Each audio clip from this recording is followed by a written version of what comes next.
A sharper edge now rests within my grasp.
Imbalance ends here.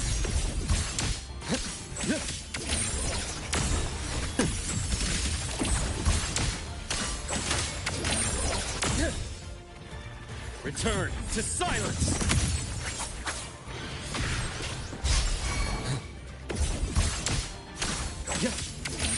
Rise anew!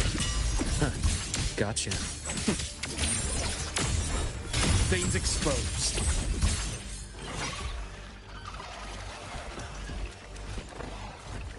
Game over.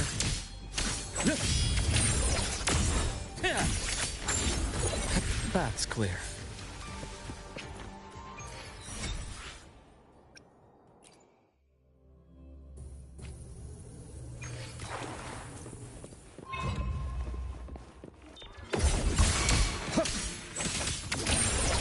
At a barrel of price. Yeah. Time to incise. Entombed in daybreak. I bestow eternal peace. Game over. Split in four.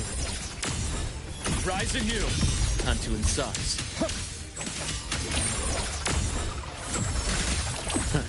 Gotcha.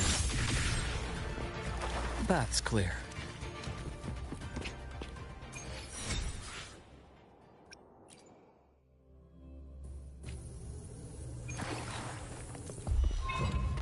Enemy unit detected. Blade cleaves the night. Peril! Burst in light! Cluster cannon ready. The savior rises.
Careful. Get behind me.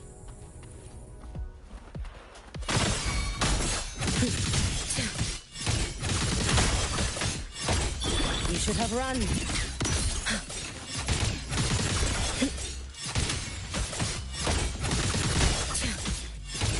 Careful. Get behind me. Take your final dive into America. Dissipate. May the Sakura incinerate. Burn this self away.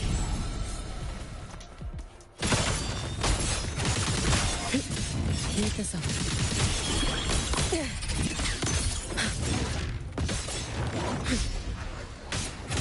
Be cautious. Stand back.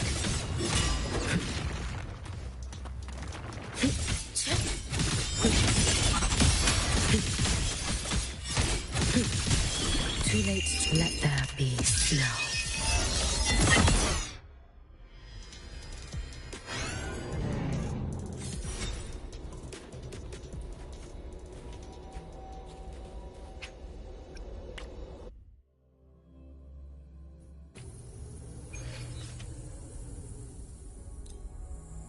Careful. Get behind me.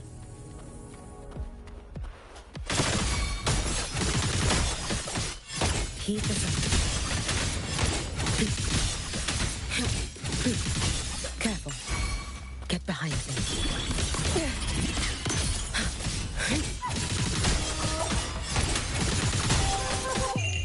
A life as fleeting as the first snow. For all wishes spoken, this vessel I offer.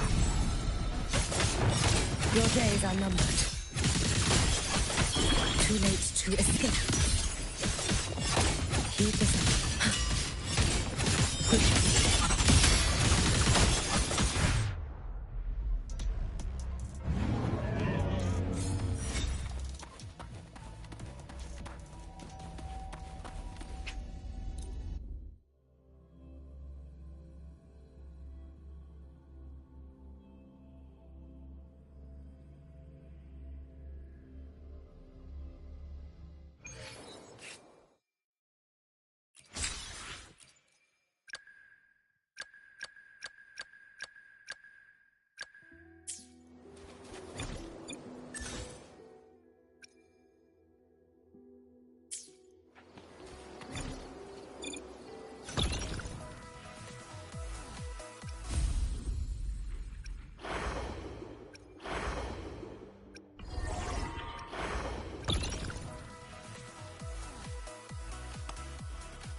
What are you looking at? Ah, there you are. Nothing really. I've just been wondering if I wanted to land another astronomical investment to study all the exoswarm coming off this giant mech. What kind of pitch would it take to make every major player in Solaris nod along and funnel credits into my pocket year after year? Have you figured it out? Not yet. My conscience won't let me think that far. Luckily, the man who can figure it out is back. The old man who promised me the blade. The head of the Space Trek Collective. The very same. But don't let the quick agreement fool you. He's already thinking 10 steps ahead. If Ishino Hada wasn't in such dire straits, he wouldn't have agreed to forge that blade for you so easily. Or at the very least, he'd have made sure he got his pound of flesh in return. I couldn't find the child. Time and space in that dimension are too fractured. My familiar lost its way. Then we need something that can hold out longer. A better way to search? Void matter reactivity has been high lately. A clear sign to follow would be best. That child is the Exostrider's resonator. There's no clearer sign than that. Looks like it's time the Exostrider was reactivated. When that happens, whether you're an annoying adult or the one meant to pilot it, I'm sure everyone will be on board, don't you think? Oh, what if we used footage of the Exostrider activating to pitch for funding? And the confidentiality agreements? No sympathy for my chronic funding anxiety?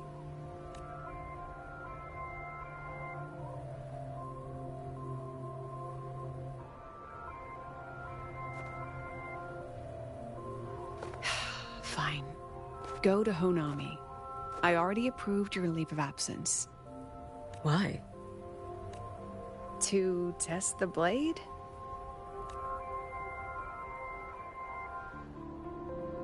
Even once the Exostrider awakens, there's still a chance it fails. If it does, what you sealed in the Deemer Plains becomes a liability.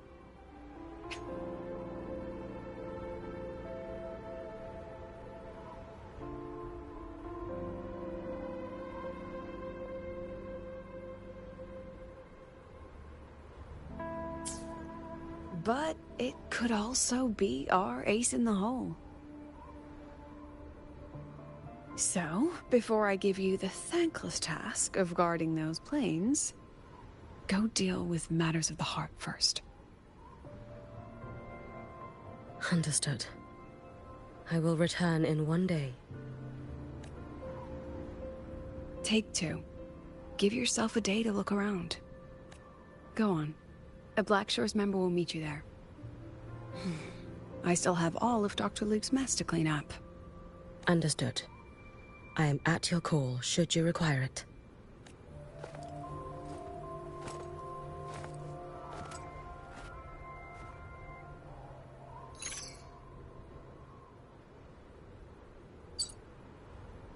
Yes, I'm listening. So it's about Denia. I see. Let's discuss it in person.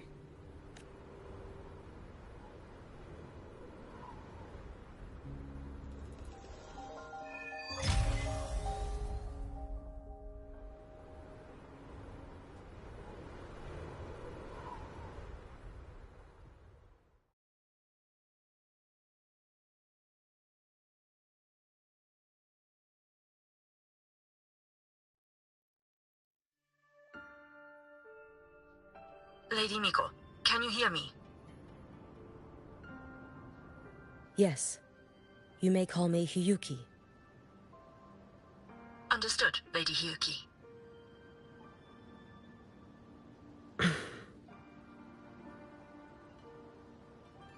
Most of the left behind in Honami City have been relocated, but a few, The ones whose regrets run deepest still roam the danger zones. Their unfulfilled desires concentrate the lament's power. An incident just waiting to happen. With you here, I feel better about the situation. We didn't expect you to take this on yourself. Protecting Honami is the duty of the Miko of Flaming Sakura. I thank you for your support. Actually, I have a favor to ask. Oh, is it about Gyokuro, the former Miko? We've already found traces that may belong to her, but nothing we can confirm yet. We're in the process of narrowing down her location. As soon as we learn anything, you'll be the first to know. I am in your debt. Oh, it's nothing. If it weren't for you back then, I would have... Anyway, I'll leave this area to you. You can rely on me. Was there something else you wanted to say? Nothing, Lady Hyuki. It's just... Thank you for everything you do. Goodbye.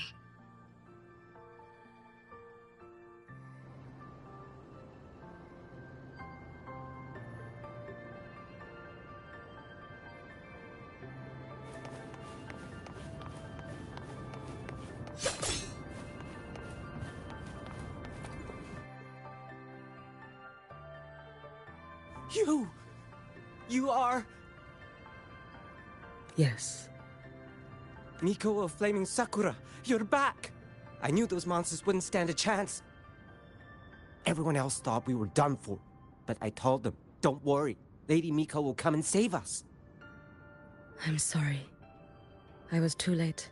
It doesn't matter. You're here now, aren't you? Please, just say it. Say the Miko of Flaming Sakura has returned and that those monsters are finished. The Threnodian has retreated, but I couldn't. I couldn't save you. But you defeated it, again!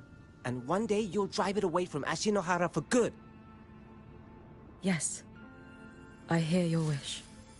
And I promise, one day...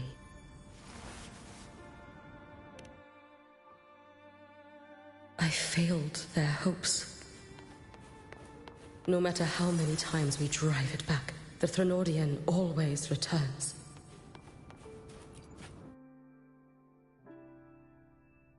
This is all your fault. Eternal Miko, huh? You're all useless. Every last one of you.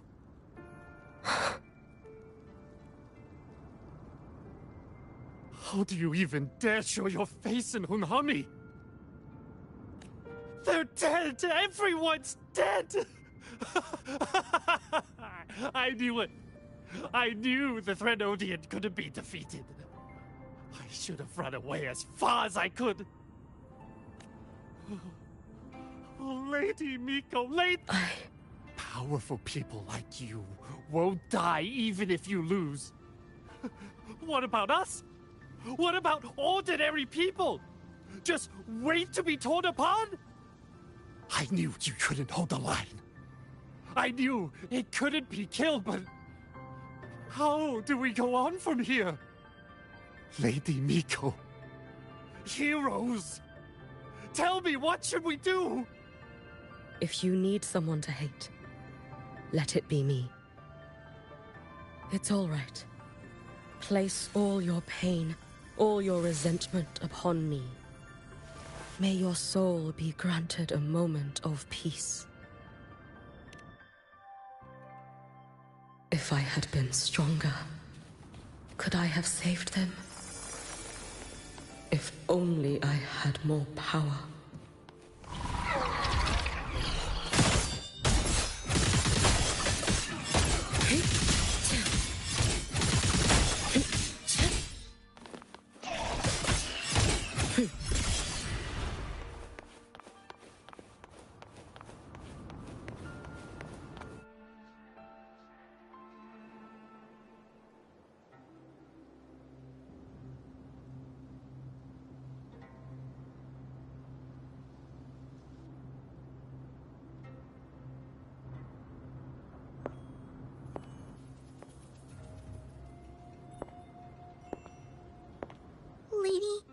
Miko? Are you the Lady Miko?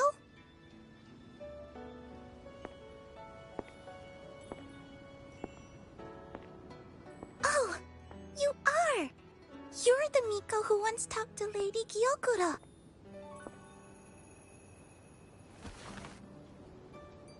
She told me about you.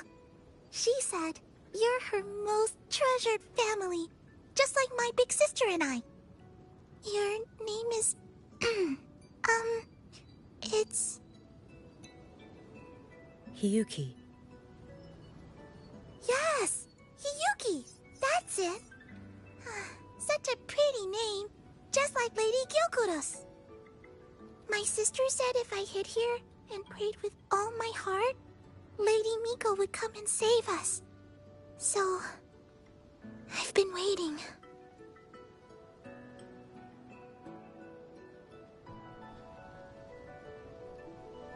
Little one, what's your name? Your hands are cold. Have you been waiting long? Kana. My sister calls me Kana.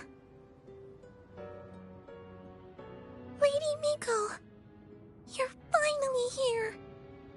But my sister... she... It's all right. I'm listening. She asked you to wait here, didn't she? Ah, she must have trusted you very much to give you such an important task. Task? Yes, a task. If not for you, I would never have found this place. You did well, Kana. You completed your task perfectly.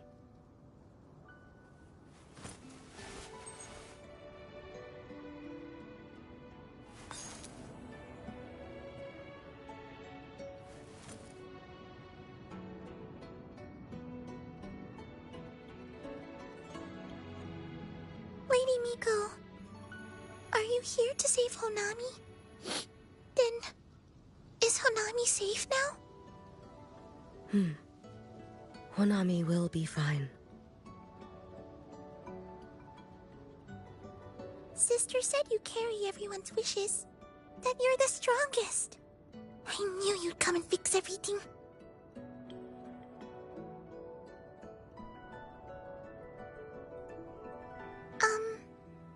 Lady Miko, can you help me find my sister?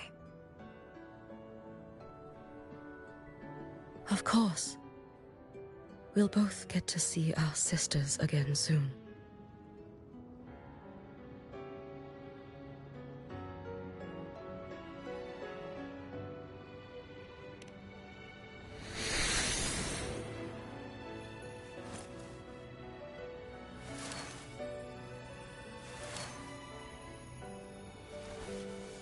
When we find her, let's eat red bean pudding.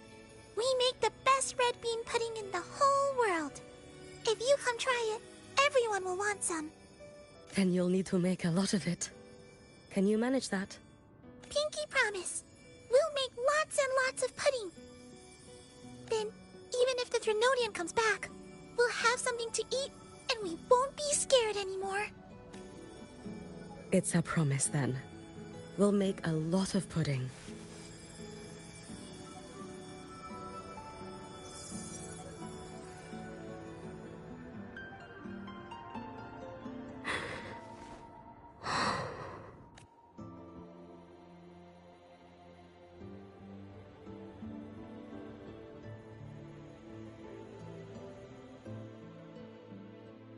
Red bean pudding.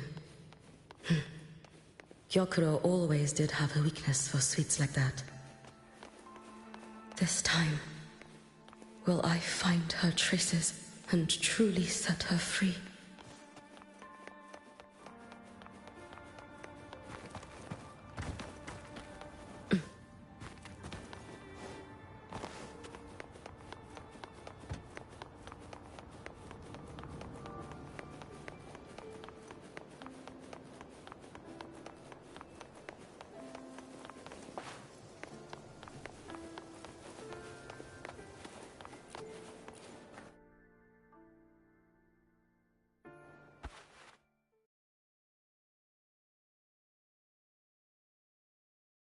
Hello, Lady Miko. I've been waiting for you a very long time. My final wish was simply to see you one last time. Your final wish?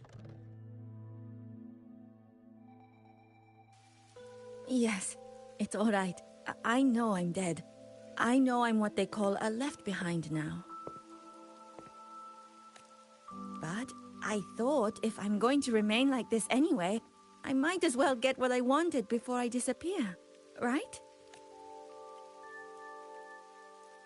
I've heard of cases where the left behind remain aware of their state, sustained by powerful desires, but for such a simple wish. You truly only wish to see me again.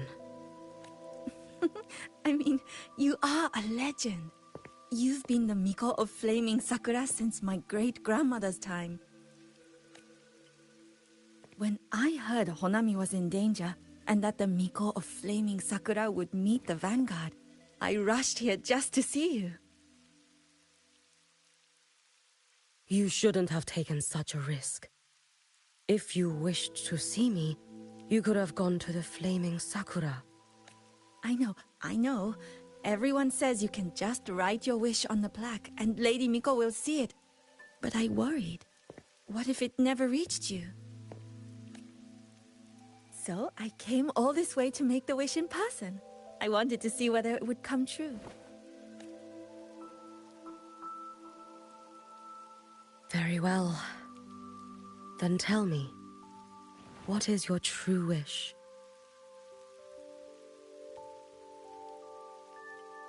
I wish for world peace, for people to stop living in fear of the lament. I want everyone to survive it. Lady Miko, my wish is that there will never be another Miko of Flaming Sakura.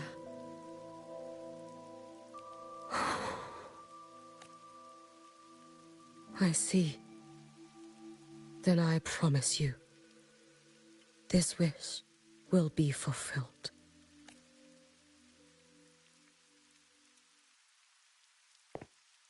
I know it will.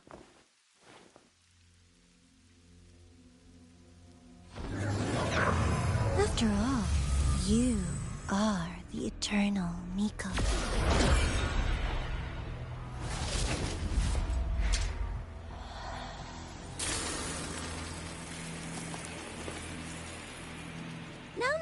No need for that, Lady Miko. If you wished, you could cut down this avatar at any moment. But I think you'll find this far more interesting.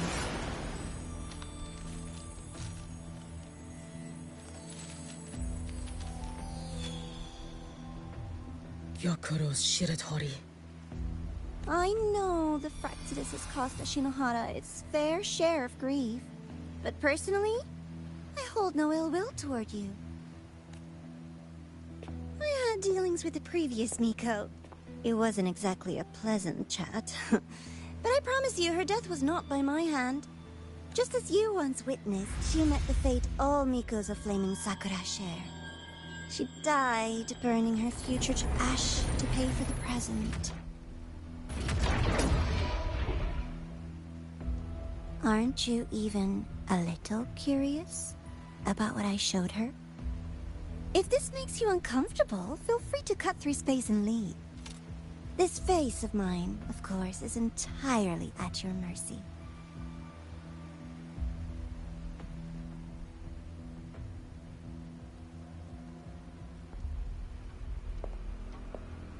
No need to dull my blade.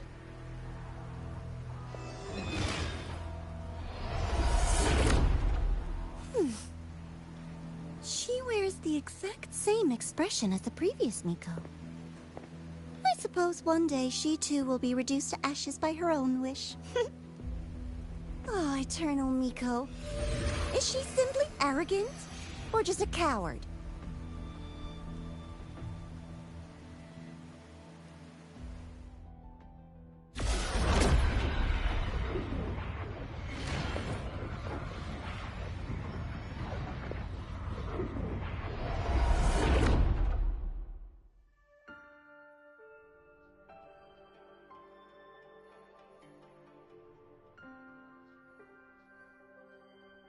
A peaceful Honami. Why bother with such an illusion?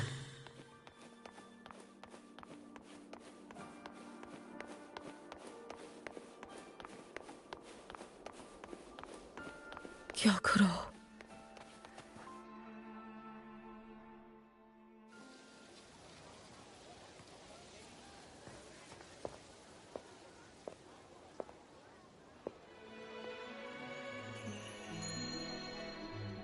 Lady Gyokuro, guess what? No math homework today! My parents and my big sister finally taught me how to make red bean pudding. Want to try mine?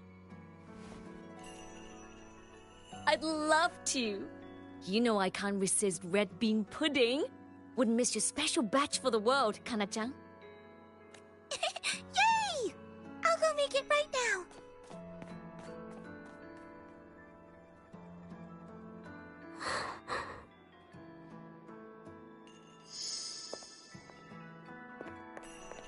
Anyway, I'm here.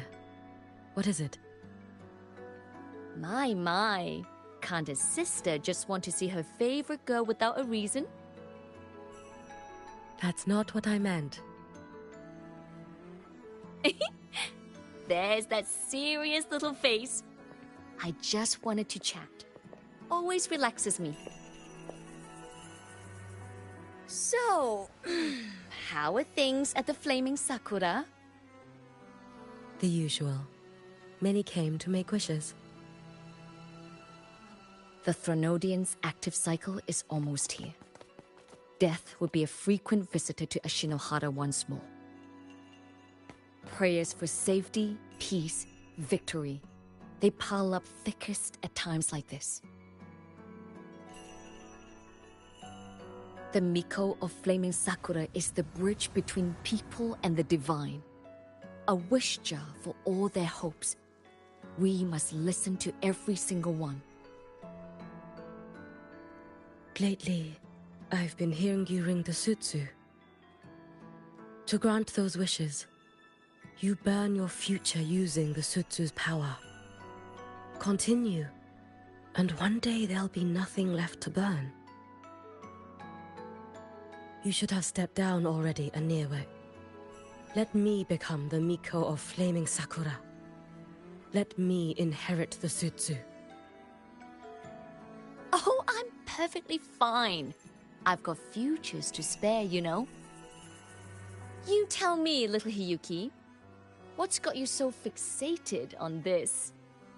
Don't tell me you're secretly in awe watching my heroics on the battlefield and... Yes, I want to be just like you. You wish? You're 100 years too early for that, you little blockhead. Enough about the sutsu. Stay and have some pudding with me instead. I know a wonderful little shop. Always practicing archery under that sakura tree. What a bore! A girl your age should be out living a little. Here we go again. You know I don't care about any of that. I'm going back. You sure? Come on! Consider granting your big sister's wish. I only came because you called. I put my work on hold. I can't stay too long. Besides, I don't like red bean pudding. Huh? I keep forgetting you have the world's most boring palate. What a shame. I'll just have to enjoy all by my lonesome then.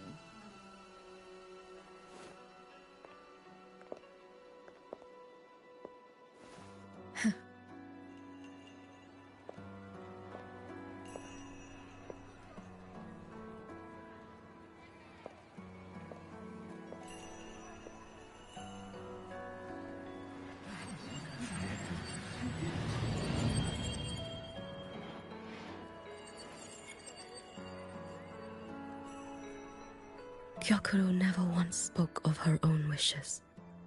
She lived only to grant the wishes of others. If only I had chosen to go with her.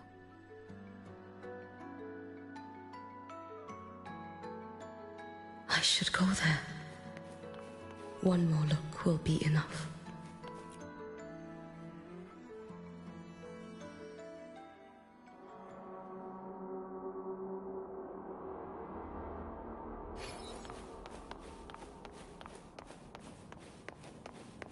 Still regretting that you didn't step into that shop and try that red bean pudding with the former Miko, aren't you?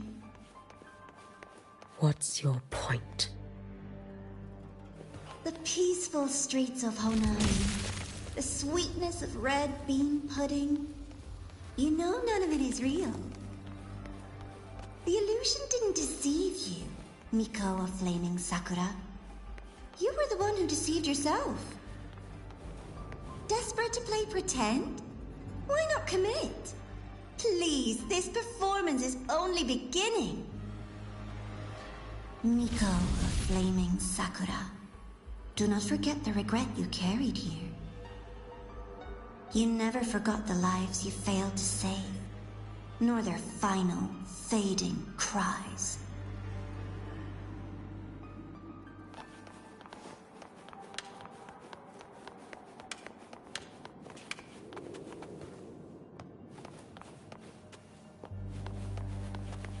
You've been watching me?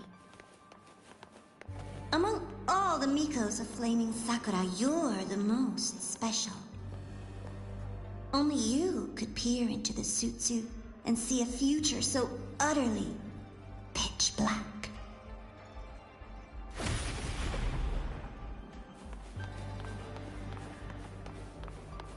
This is... Oh, you've heard the stories, of course. But none of them know what Rover really endured to reach this point.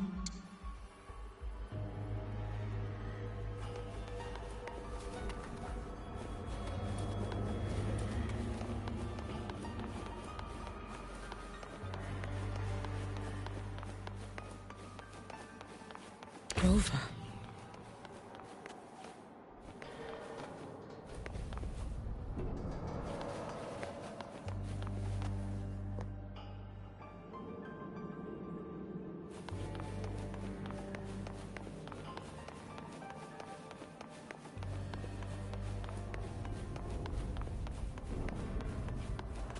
This is...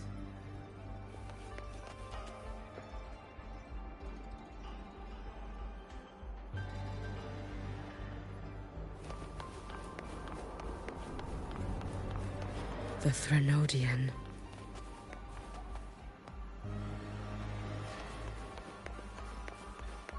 Go on. The next act awaits you.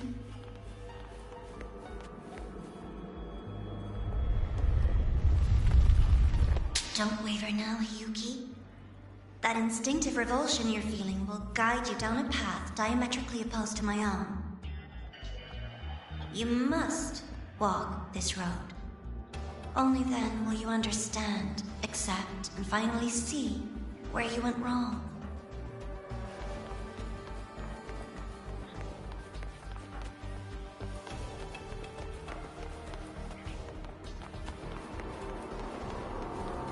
Just as you suspected, both Jinjo and Honami once lay beneath the Threnodian's shadow. But only in Jinjo did the night give way to dawn. You...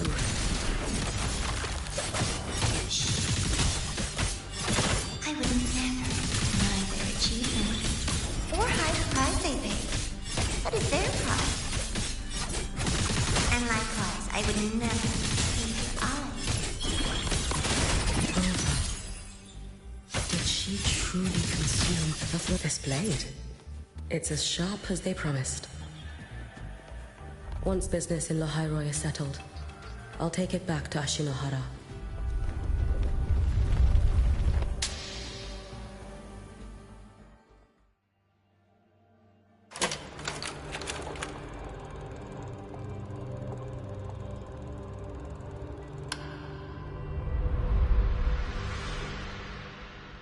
You needn't doubt. This is, in fact, my ploy for you. What else would you call laying the very path you've dreaded most bare before your feet? Keep walking. The way forward is the only way left.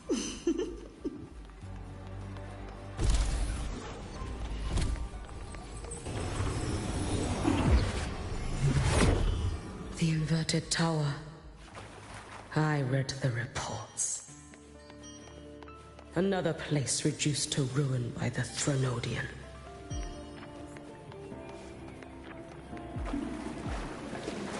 A nation that placed its faith in the Sentinel, yet its blessed maiden was spawned by the Thronodian Leviathan. Deliciously absurd, isn't it? I read the incident reports. It was the Thronodian scheme. Obvious enough. And from it, I obtained the precise counterweight to tip the scales. The power of assimilation. Precisely. After all, isn't that blessed maiden living proof? Proof that harnessing the Thronodian's power is a viable path. Is this the fall of Imperator? As you know, even a sentinel can't be a crutch for humanity forever.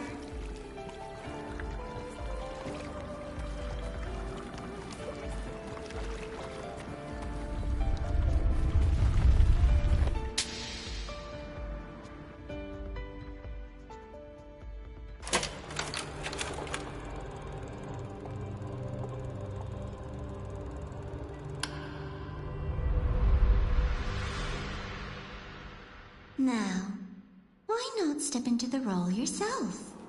Experience Renacita's conclusion firsthand. Oh, and I made a personal appearance for the grand finale in Renacita.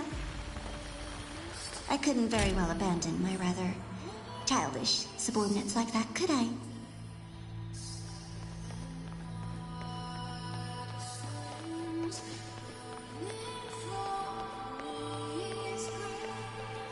A light so blinding it lays bare all the filth. A world where every prayer is answered. Just like a dream, wouldn't you say?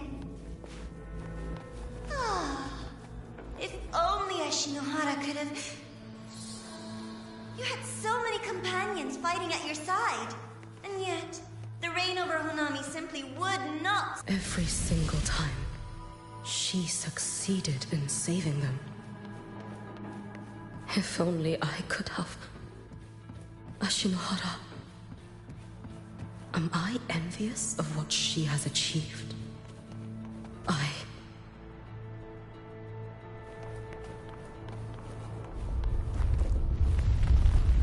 Little sideshow before the end. You don't mind, do you?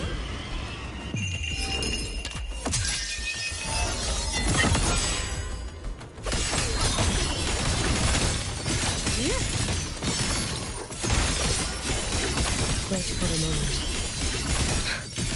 So persistent.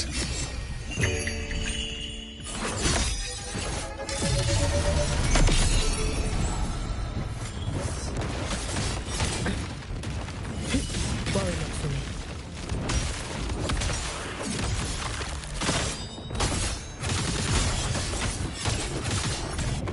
You should have run. Take your final dive into Nana. If my blade had been keener, could I have... Is my focus slipping? Why is this even... Take your time. We're almost at the finale.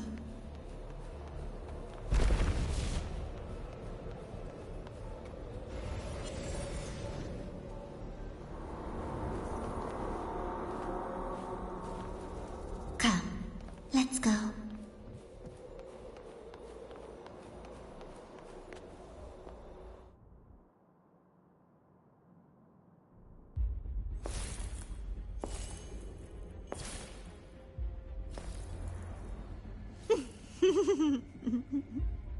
thoughts on the show?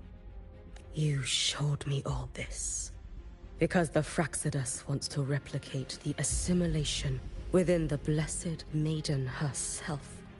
You want me for the possibility that I could become the Threnodian's resonator in the future. I won't deny it.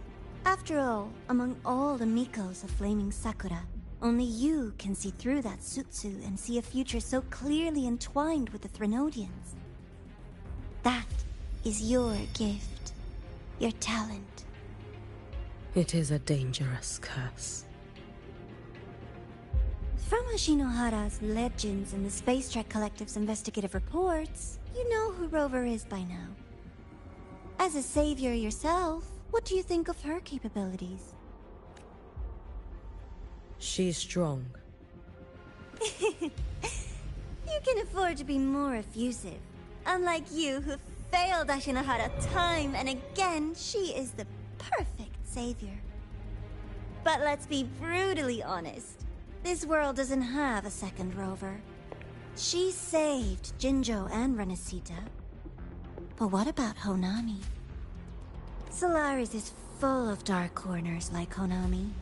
Places the Savior's light will never reach. You, Miko of Flaming Sakura, have a gift. You might not fear the curse of the Threnodian or Lament. But what of them? The weak, those not blessed by fate, and yet... Is it really fair to place the weight of an entire world on a single pair of shoulders? Solaris needs more saviors, doesn't it? I'm just using the Threnodian to bring more of them into this world. You mean... you want to use its power? I've tried before, but a miracle like Fleur-de-Lis requires a billion coincidences. And Mia? Nothing but the delusional ravings of Leviathan. Even the one that appeared in Renesita at the end was just a hollow, mute shell. But with your help, everything changes. You could wield the Threnodian's power just as Rover did. Honami would not be a ruin, and Ashinohara would finally have its true savior. I have to admit, your proposition is tempting. I desire vengeance against the Threnodian. That is why I seek greater strength. I stayed in Lahairoi to forge a blade sharp enough to kill it. But I will not discard my dignity as a human for it. I will not become the very horror I hate. Not even for retribution. You stand on Honami's soil. You stand on a graveyard of millions. Go on. Ask them if your dignity as a human matters. I think they tell you that simply staying alive is what matters. Eternal Miko, you know your limits. You've crawled through countless defeats, barely protecting Ashinohara from the Threnodian's assault. But what of the future? You are no savior like her. When you fall, who will take up the Sutsu? Who will walk this lonely, futile path next?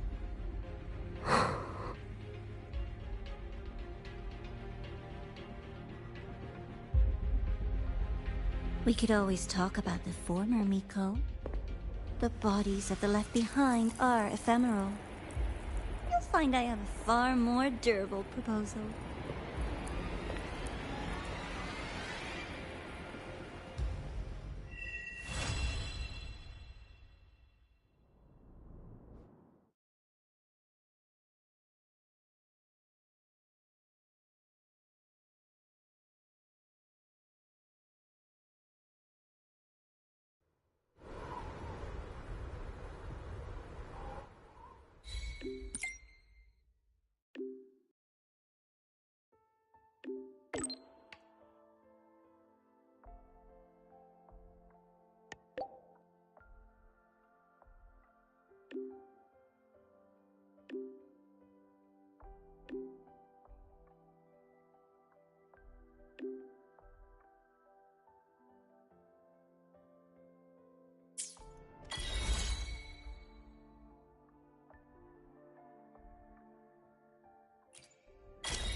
was for you.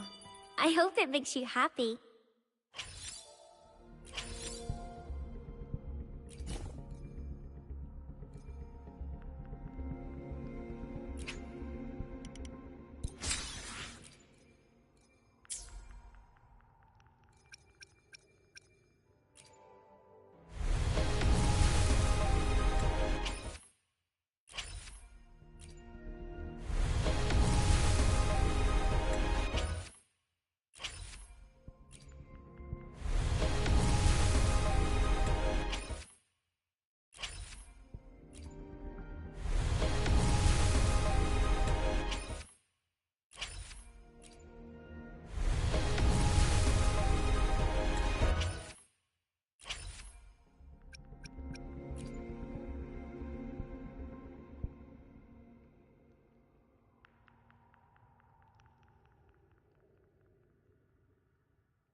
Candy? It's a new flavor. Sigrika and Linnae suggested it. Great for lifting spirits.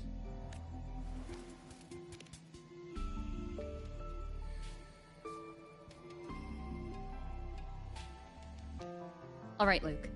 What's the word on this Exostrider plan? My conversation with Lucilla went well. She's on your side. Your showing during the Dark Side incident also helped speed up the Academy's internal review. That said, you've been a student here for less than a year. You'll need the Space Trek Collective's approval to officially activate the Exostrider. Their biggest financial backer is the new Federation. And of course, they answer to an entire board of investors. And to them, the Exostrider is definitely a high-value asset. I've been flooding their desks with reports. Your Academy investigation record, your latest test scores from Abel College, and a full physical adaptability eval I wrote myself. And were they rejected? We got a meeting. But when that much money's involved, conflicts of interest make everything move very slowly. Unlike Jinzhou or Rinasita, they've got far too many cooks in the kitchen. I'm worried we don't have that kind of time. Exactly, which is why we're going to strike first. Besides, things have changed. It all comes down to this guy. This is Chase, head of the Space Trek Collective. He just got back to Lahai on a Triumph avionics ship from the new Federation. President Lucilla, Professor Mornier, and I have all put in a good word. You'll be meeting him at the Research Institute. Chase started as a low-level employee at Ashridge Energy in the new Fed. Then, he dropped off the grid for a few years before resurfacing in a government position. After that, He left the government and started diving into multiple large-scale investment projects. Some say he's still been Ashridge Energy's man the whole time, but no one's been able to prove it. He's sharp, low profile, and very smooth. At his age, he's seen it all. His only real concern is if the Exostrider's pilot can be controlled. Normally, they'd pick Academy Synchronists who have been signing stacks of NDAs since day one, but... Sounds like his attitude changed. Does that have something to do with the changes you mentioned? Come in. Let's talk over some hot drinks.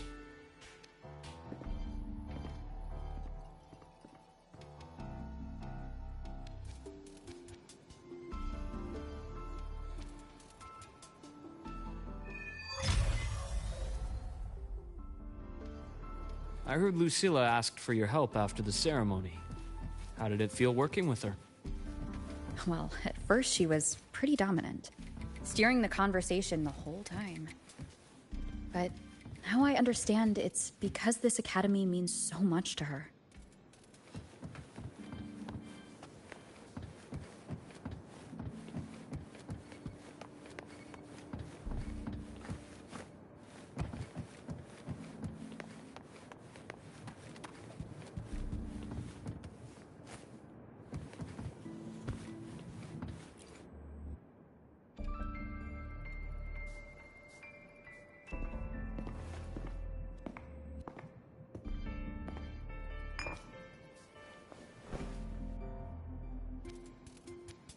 Based on your intel, the reactor core has been returned.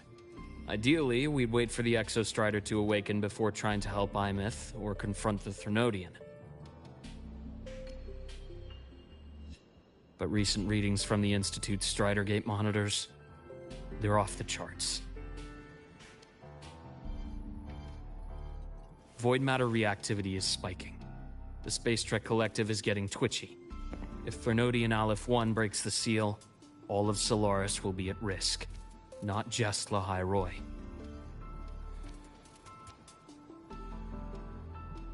Now, the Collective didn't establish itself here without binders full of contingencies for a Threnodian event. Problem is, every one of those plans would scorch decades of scientific progress. Which, in our case, actually gives us some leverage.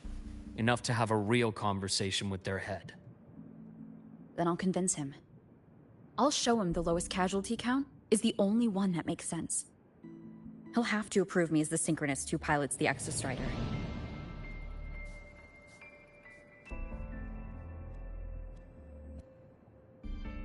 Luke, you mentioned you have contacts in the Black Shores.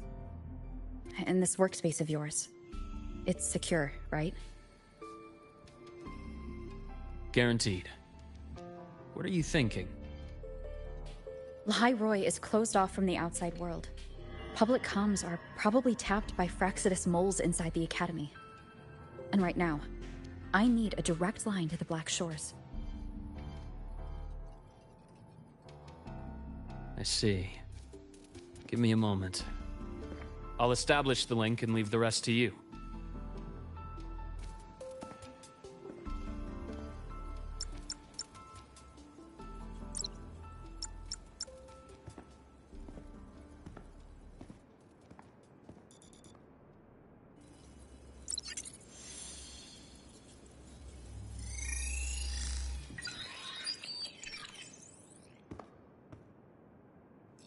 I received your call, Rover. Is the situation in Lahai Roy that dire? You look exhausted.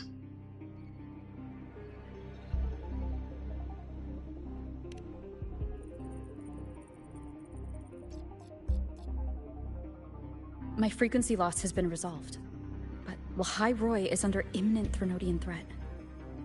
I need your help, Shorekeeper. Understood.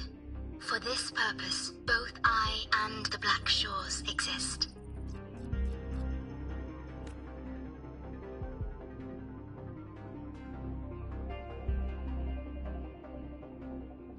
Any additional intel on the Exostrider within the Tethys system? Verified or not, I need everything you have. I trust Luke. You can speak freely. Records confirm that Luke Herson has been providing critical assistance and intelligence to the Black Shores. I trust your judgment.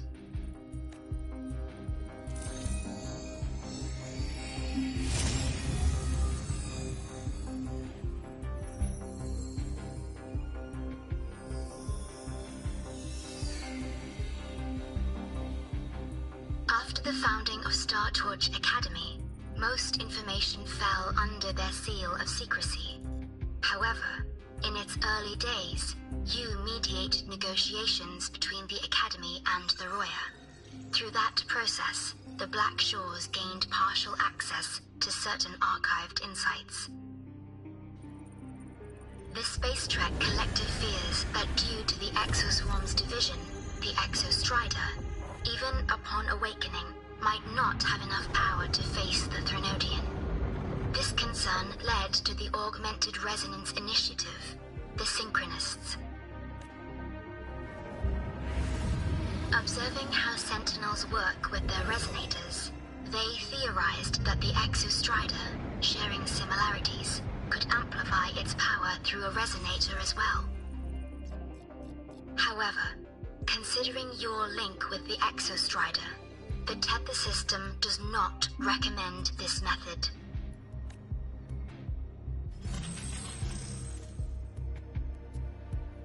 We have intel that deep beneath Lahai Roy lies the keystone left behind by the Exostrider long ago. It rests directly atop the seal on the Strider Gate. You can think of it as a kind of lock. You do not need a cockpit to pilot the Exostrider. So long as its activation sequence remains unobstructed, you may pilot it using the keystone. Is it because I'm its arbiter? Precisely. For one who shares its origin, a cockpit would be more of a hindrance. As for Imeth, I think Dr. Luke's proposal is viable.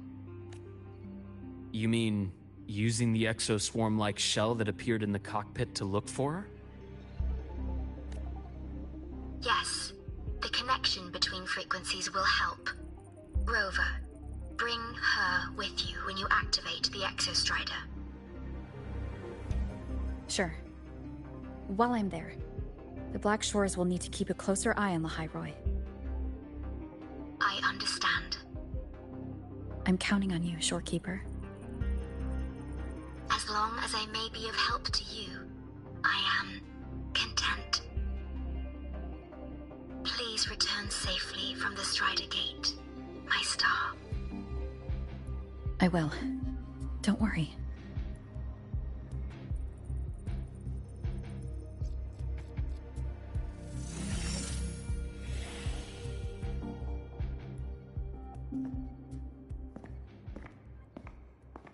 I'll inform Lucilla. Take your time finishing that drink before you head out.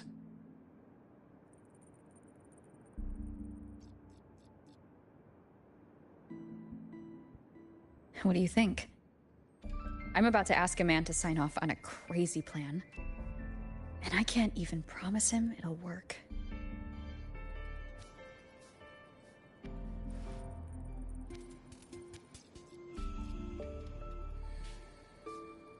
Nobody has a plan they promise will work. If Chase agrees, it's because he's betting that you're his best option. Just take the win. At the end of the day, it all comes down to the person.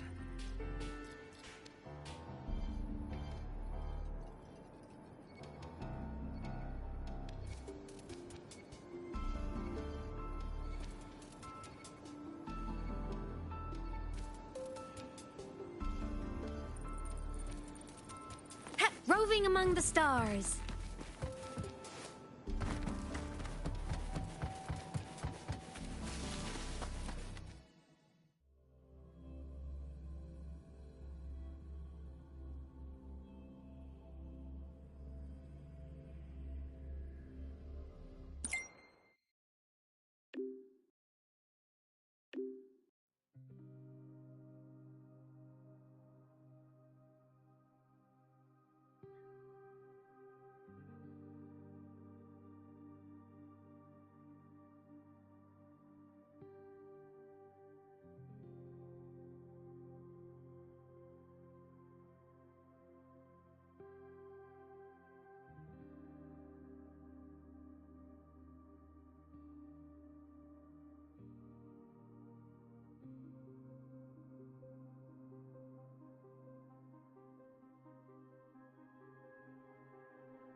can count on me.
Mr. Chase, this is the student I mentioned, Rover.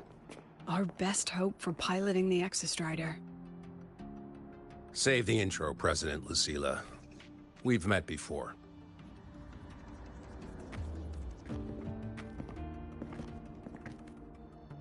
Before? In my past life at the Academy? Let's just get down to it.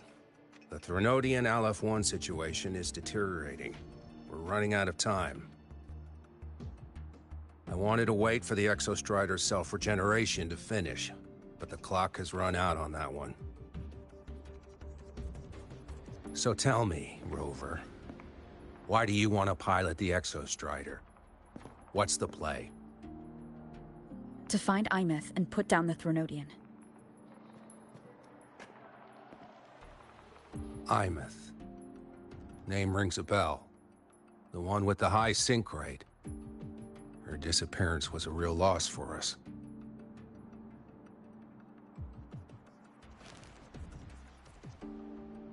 She's beyond the Strider Gate.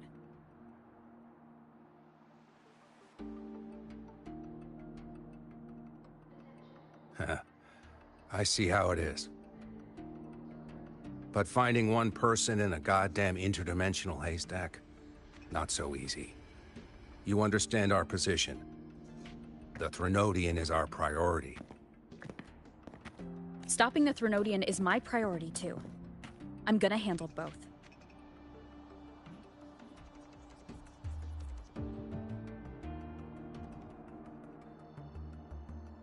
Look, we have the same objective. So like you said, let's just get down to it. If void matter erupts, Lahai Roi is ground zero. Every one of your projects will take a hit.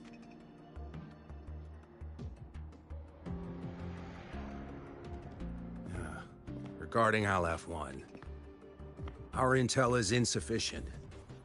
We are not, at this time, considering its total destruction.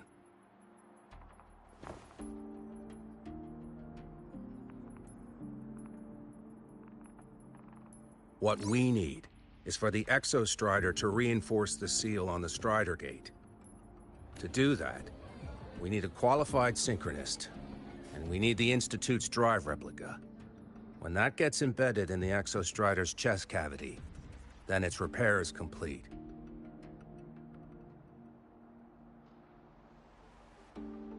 Right now, the replica is in its final phase of development. We're still missing critical data. A drive replica. Is that what you're building from the fallen reactor drive after Helios was launched? Correct. It's based on the original drive's framework. You had a hand to play in that. You made sure Helios got launched. To complete the drive replica, we require precise data from the Exostrider operating in high concentrations of void matter, and environmental readings from inside the Threnodian. Without them, we can't guarantee the Exostrider can resist Aleph-1's corruption. Here's the verdict. On behalf of the Space Trek Collective, I authorize you to pilot the Exostrider.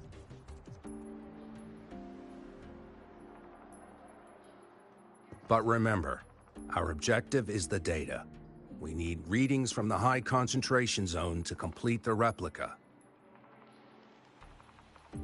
And your personal mission gets 10 minutes. That's the max duration our void matter barriers can cover the Strider Gate once it's opened.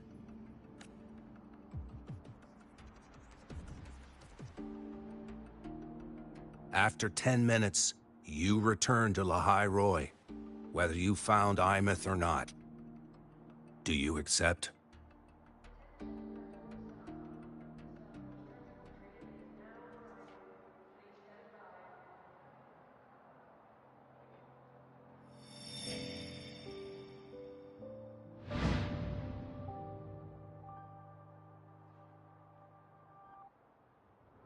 Deal. One more thing. I won't be using a cockpit.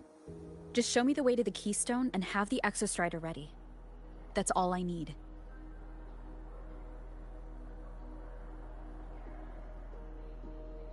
Huh. Still full of surprises. Always bringing us the unconventional. Lucilla, run a high-pressure sync test for the Synchronist. I've seen the physical eval, but I want live data for validation.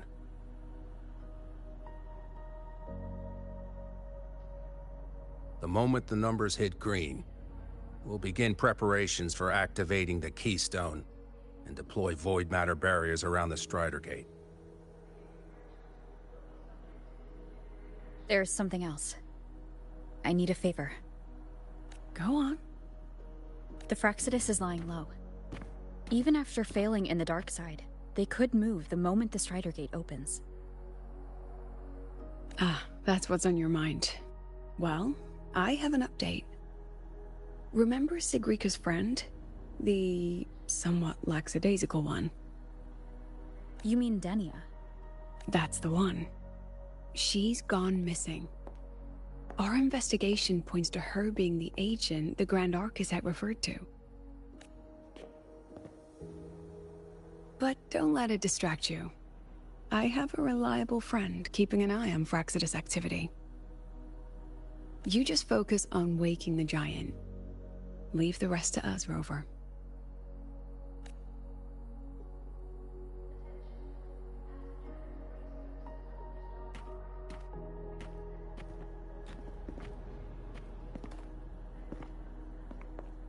Black Shores just sent a formal communication request. They're offering full support for Lahai Roy's evacuation. If it comes to that. You handle it, Lucilla. You have a better read on the situation than I do. And you're better at talking with that student.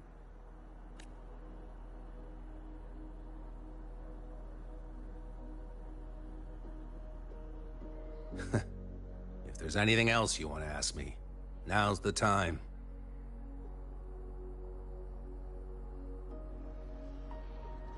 I'm surprised you're placing this much trust in Rover, authorizing her so readily.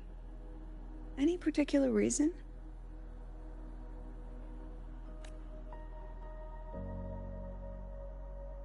We're different, President. I'm a businessman, and businessmen trust their instincts for a good investment.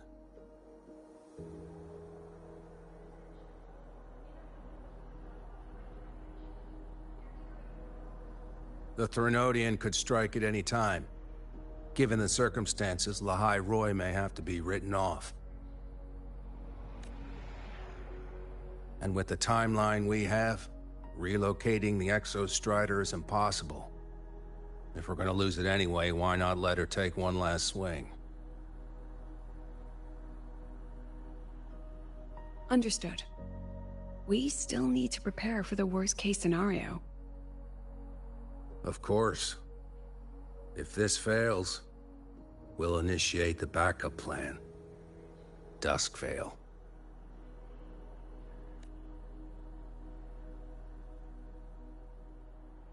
Ugh, that guy gives me the crepes. What kind of place is the new Federation anyway? Are they all gonna be like that? You'll find out when we get there.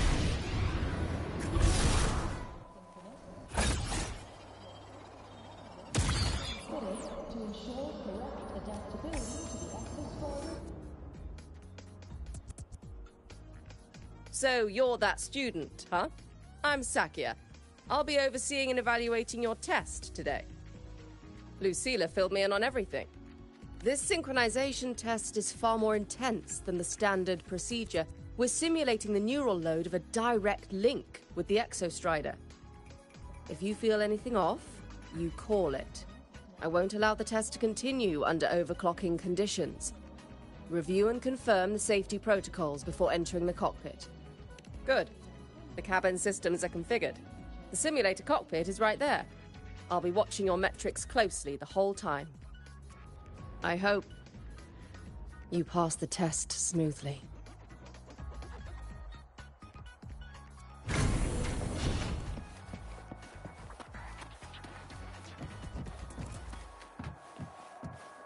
Welcome back, Lieutenant. Your daily training regimen is being formulated and will be sent to your terminal shortly.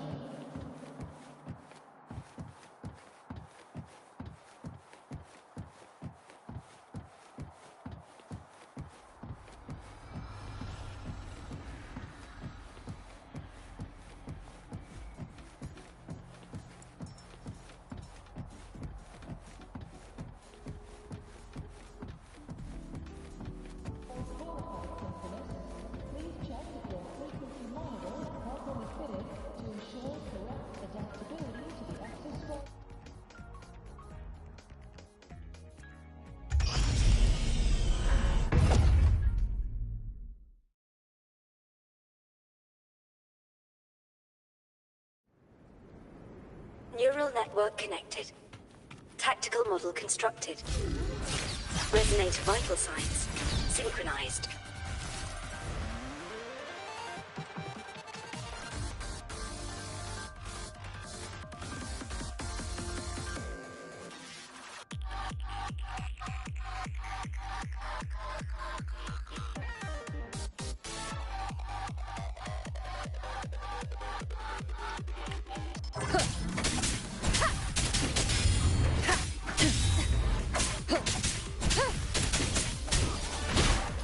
One with the sound.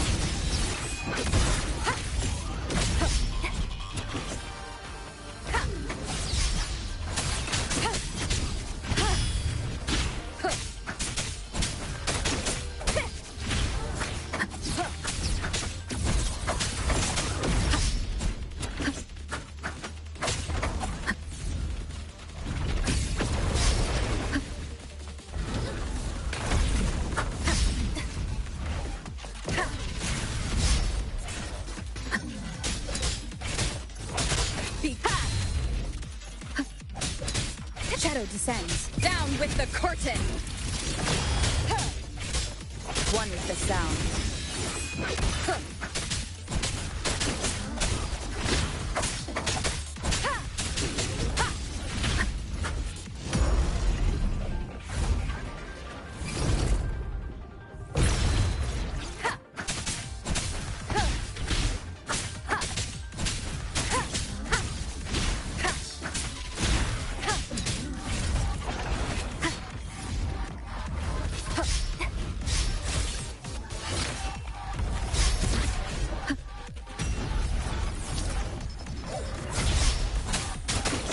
Test complete.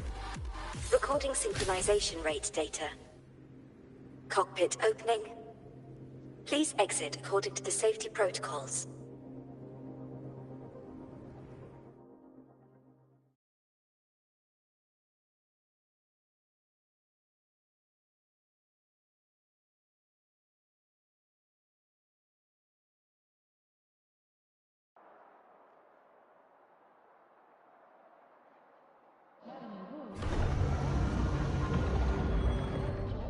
Equip a frequency monitor and file a disclosure form before pilot simulation training.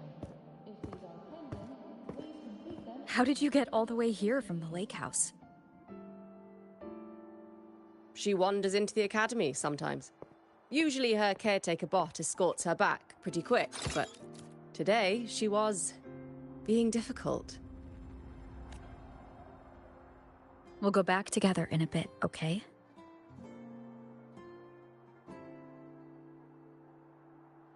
For qualified synchronists, please check that your frequency monitor is properly fitted to ensure correct adaptability to the exostrider's frequency.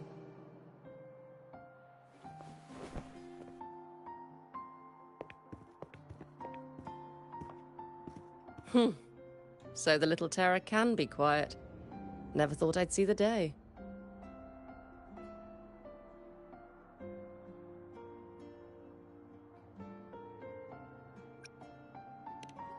Back at the fan meeting, people mentioned a Sakya. They said she was Imith's teacher. That she actually really cared.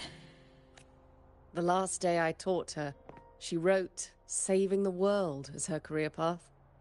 I asked her if that was really what a synchronist should be aiming for, then gave her a piece of my mind and told her to rewrite it. She didn't even get upset, just smiled, took the form and walked away. She never stepped out of that cockpit again. Now she's back, but not really. What a headache of a student.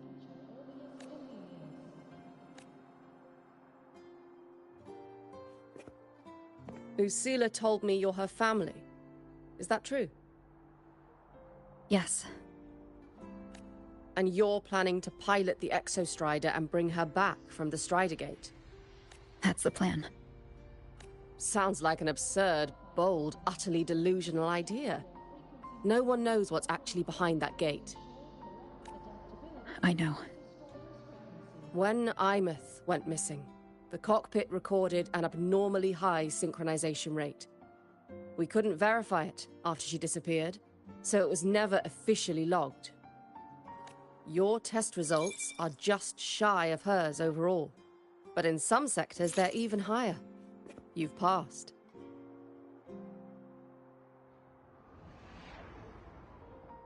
Welcome back, synchronist. Your daily training regimen is being... I hope that absurd plan of yours works, and that you bring my student home.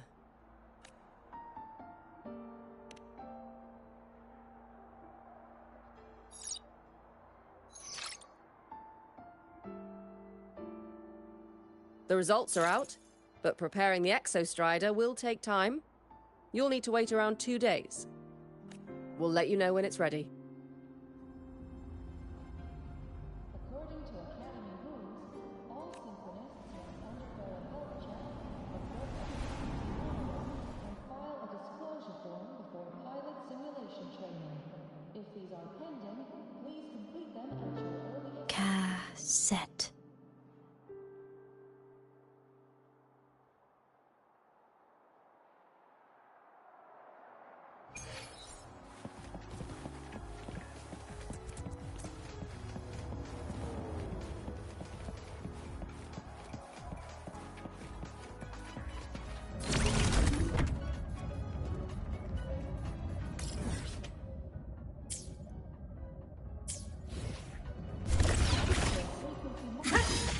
Propulsion mode.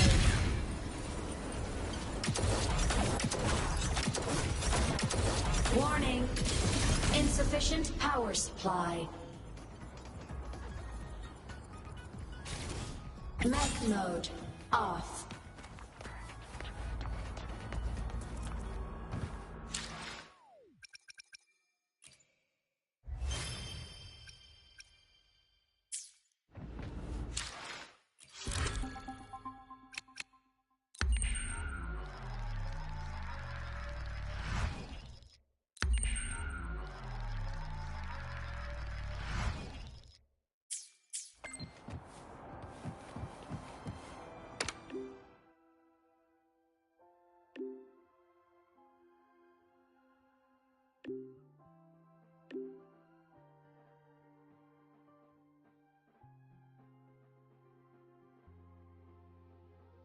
So, we're finally going to where that giant eye is hiding?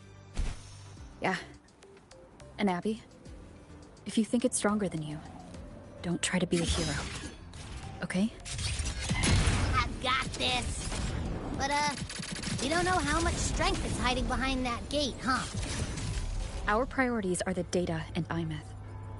A direct fight with Aleph 1 can wait until the drive replica is ready.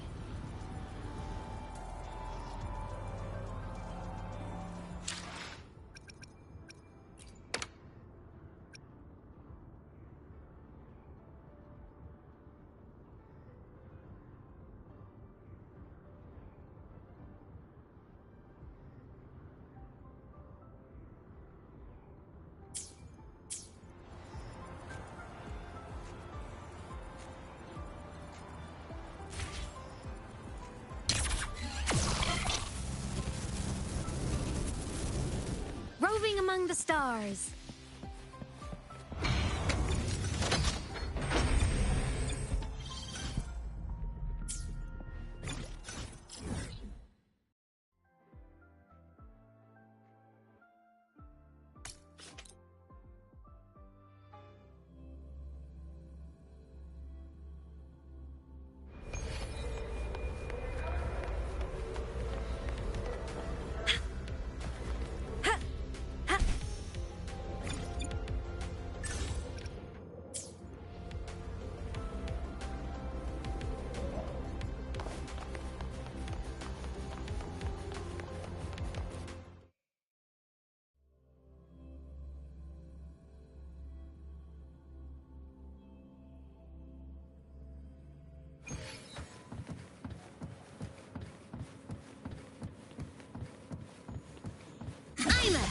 Transform.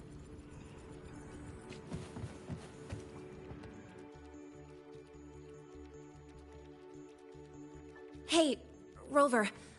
Are you leaving now? I kinda cornered Professor Mornier. Bugged her until she cracked. So, you're gonna pilot the Exostrider. You feel nervous at all? I know you're awesome and all, but nobody's ever done this before. Nobody knows if the Exostrider will even move, or what else might go wrong. Everything's felt so heavy at the Academy lately. Teachers are stretched thin. Even the nearby exoswarms seem restless. Lene, are you nervous? Okay, fine. Is it that obvious? Look, after I aced the entrance exam, I thought, sweet, life's gonna be packed again. Non-stop. Like it used to be. But just when I was ready to finally be a student, my bubble popped. My brilliant student life, poof, and done. The Threnodian, void matter, the Frexidus. They're breathing down our necks. And I can't do anything to help you fight them. I just have to stand here and watch you walk into danger alone. It makes me feel totally useless. I'd feel worse if I dragged everyone in the High Roy into danger just to back me up. Of course, if things get really desperate, we'll have to face it together. But for now, when I look at all the students who came here chasing their dreams, I want them to stay students. Because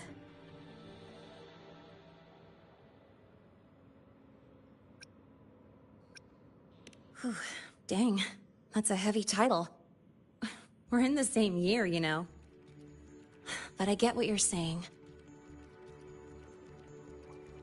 Making you waste time on a pep talk when you've got a world to save? I do need to grow up.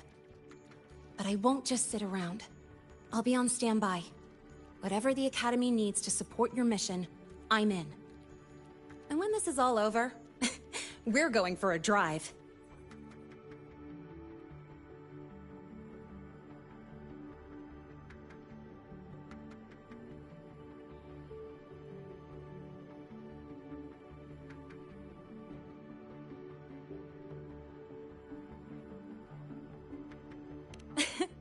Can't wait for that day to come. Professor Mornier's up ahead. Good luck out there, my friend.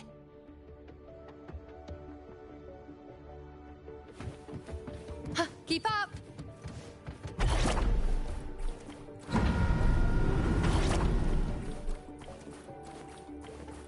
I don't care if she only wants...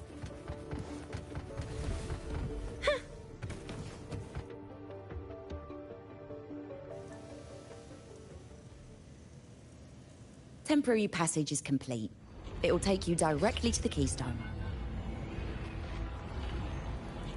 The Black Shores will keep a team on standby here at the Institute. If you need our support, just say the word. Thank you. We couldn't have built the data framework this quickly without your team's expertise. The High Roy is a top priority. A joint call by the Shorekeeper and the Tethys system. Oh, Professor Mornier, your guest has arrived.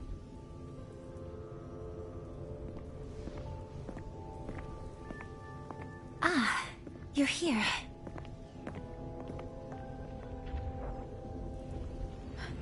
is that the way to the Strider Gate? Yes.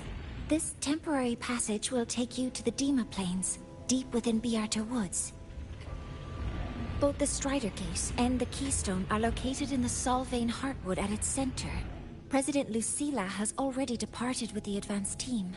They'll be waiting on the other side. And also...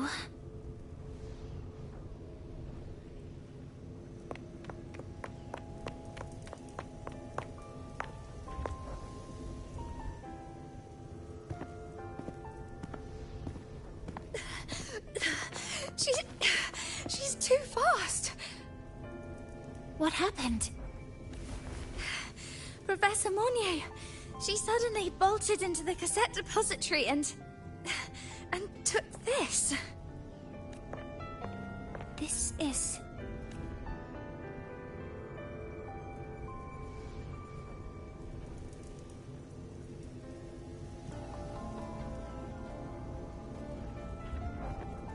Can I see it?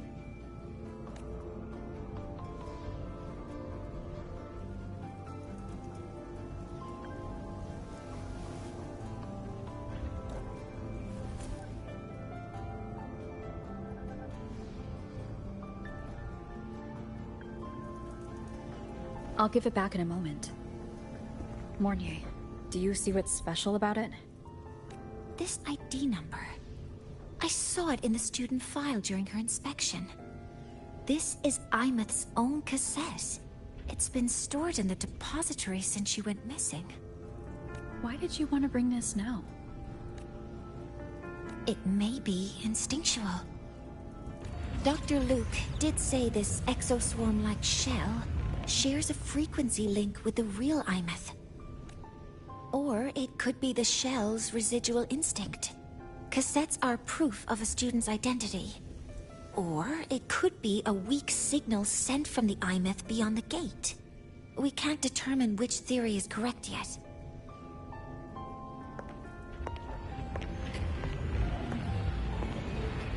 However, this does remind me, carrying a cassette into an unexplored Voidstorm zone follows standard exploration protocol.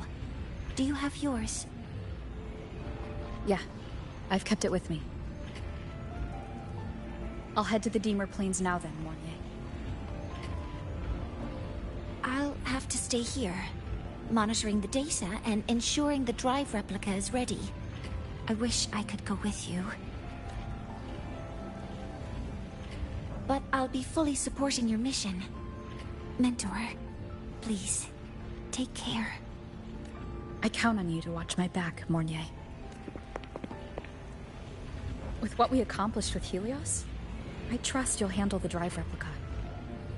We will succeed again. I won't let you down, Mentor. Let this be a new promise between us.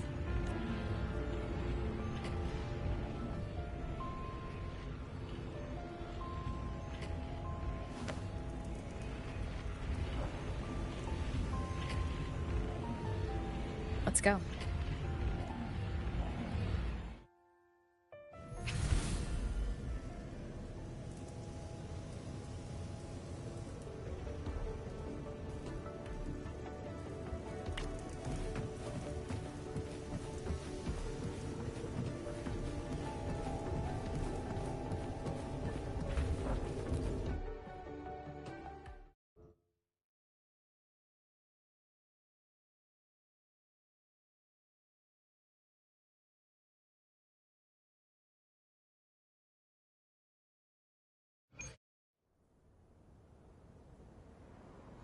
Ugh, stinky.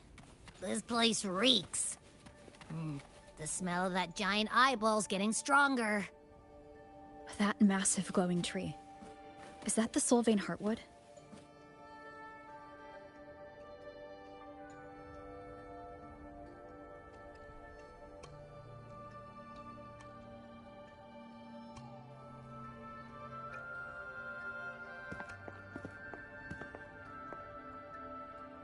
That Miko.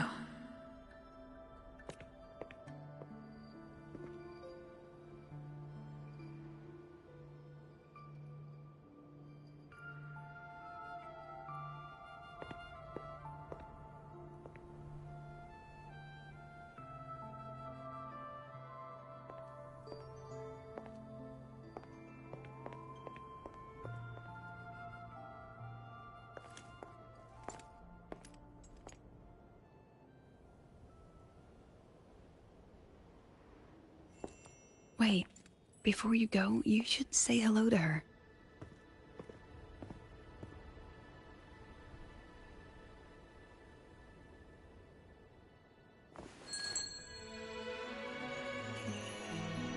This is Hiyuki. I told you about her before. The only reason we could set up the monitoring equipment so quickly is because she cleared the way for us.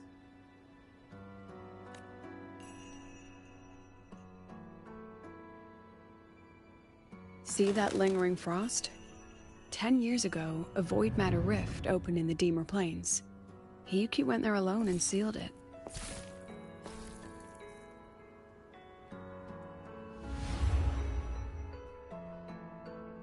Thanks to her efforts, the Space Trek Collective and the Roya were able to fortify the seal successfully. Every task the Academy assigns her, she completes flawlessly. Were she to have a flaw, though, it'd be that she goes through blades like nobody's business.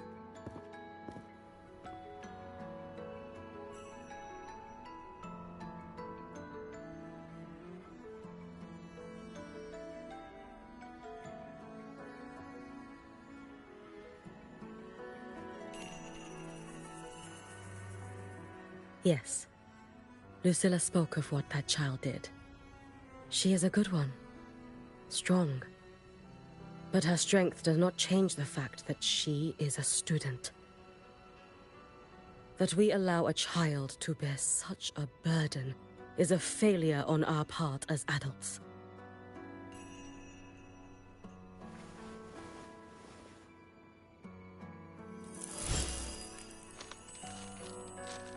I sent this white bird to search the void matter's concentrated depths, and I am certain I felt her frequency. Somewhere in void space she waits. The collective pursues what is right. but your quest to save the one you hold dear. That I understand. Very good. But I'm afraid we can't say more than that, okay? Right now, both sides want the same thing. That's the best we could ask for.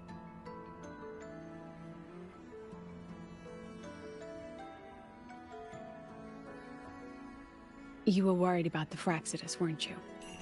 While you're beyond the Strido Gate, she'll handle perimeter security. She's hunted both the Threnodian and the Fraxidus for a long time. There's no one better for the job. Right, Hiyuki? Yes. Those two Fraxidus members. I will track them down. Here. Take this.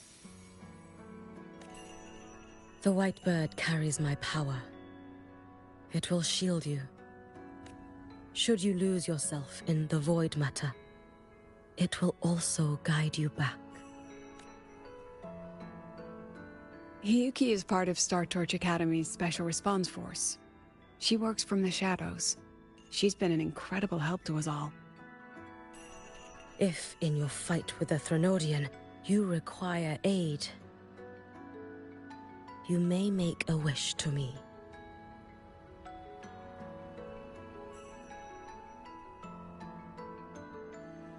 How about I go first?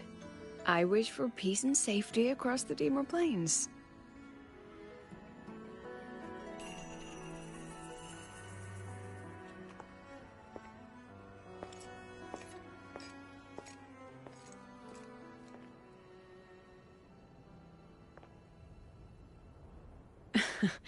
Hiyuki is the strong and silent type.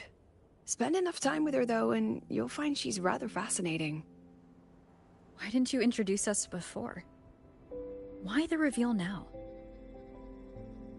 No point in hiding what's already in plain sight. Besides, you're both strong, and it's safer if you work together. What did she mean, make a wish? Just what it sounds like. But don't make one unless it's life or death.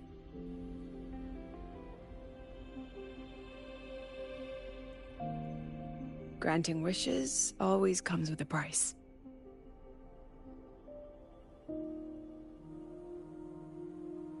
I've sent you intel on high concentration void matter zones. Review them when you can. I couldn't say this with Chase present, but I think you understand. For him, this is a calculated investment. For you, it's a suicide mission. You've been in void space. You've faced it. If Aleph 1 truly lies beyond that gate, it'll sense you the moment you cross over. This won't be easy.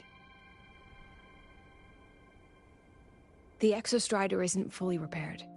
If something goes wrong, it may not be able to hold out against Aleph 1. And the Collective won't risk an extraction if a void matter outbreak is imminent. Once you enter the gate, you'll be completely alone. Are you ready, Rover?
I've been in situations like this more times than I can count.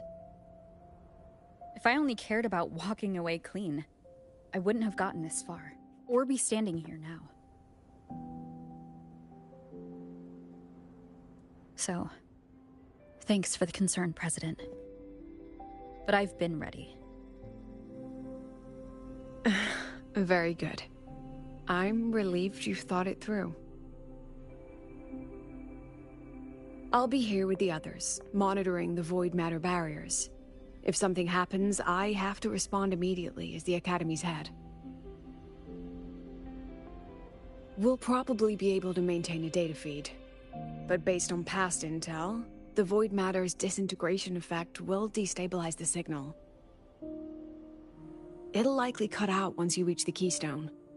From that point on, every call is yours. I understand. President Lucilla, we've checked her condition. No signs of void matter contamination. She's stable. All right. Go on, Rebel College freshman.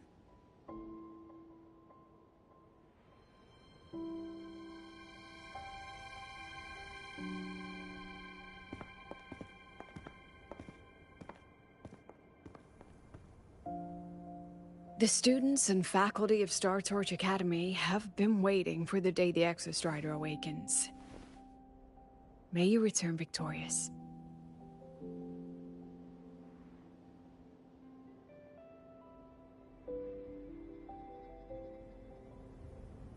Void matter gauge readings are stable.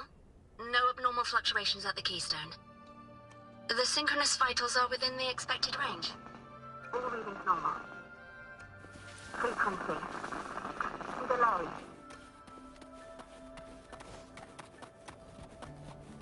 The signal's cut out. Oh, it's so quiet.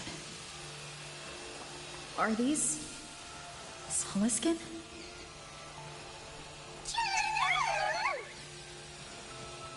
Are these little guys? The Soliskin merged into the roots. They didn't return to the Exostrider through the Solace trees. They used themselves to reinforce the...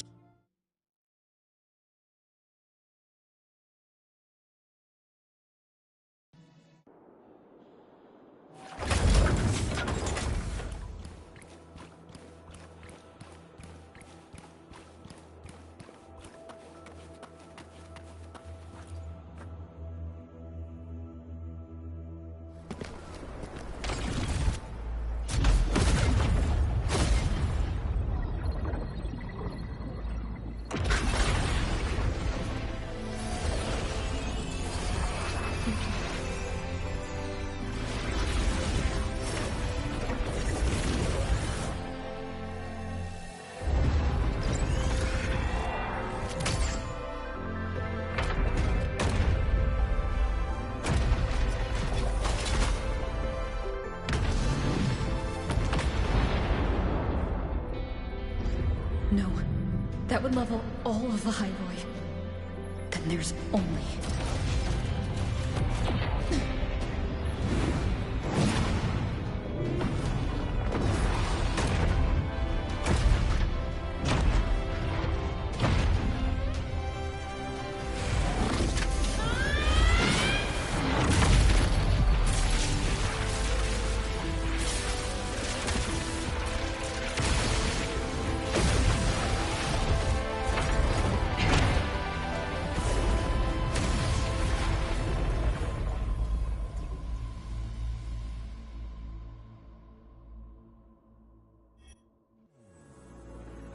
Starting to feel... dizzy.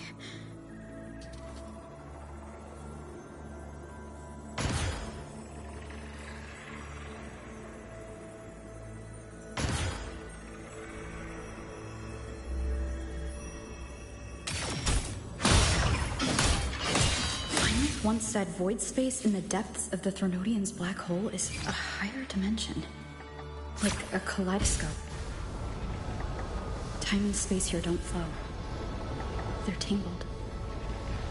Is all of this inside Aleph 1? Those figures. That's Space Trek Collective in Royan clothing. They're reaching for something. Can't make out what. That frequency. Is it Imeth?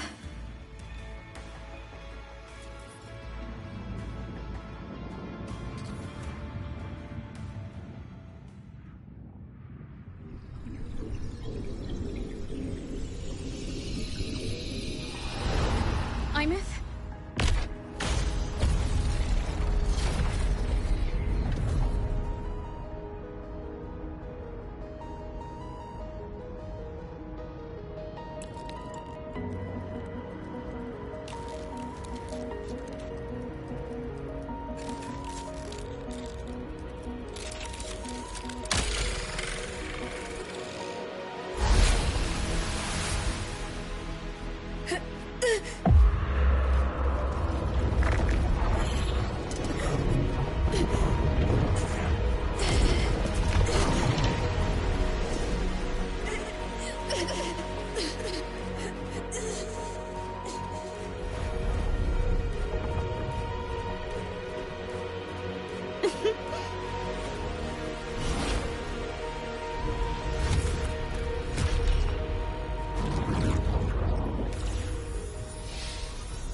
The light of the origin point. We will bear it.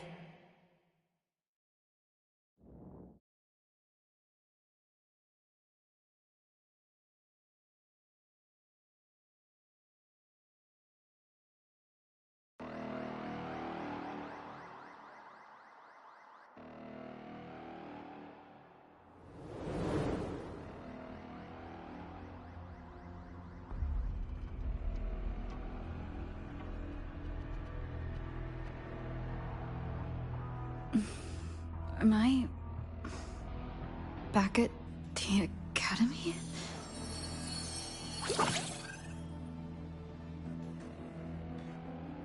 Yeah, you okay? Ugh, I feel terrible too. Something just yeeted us out of the Threnodian's gut. Oof. Rapid interdimensional whiplash is no stroll through the park, I tell ya.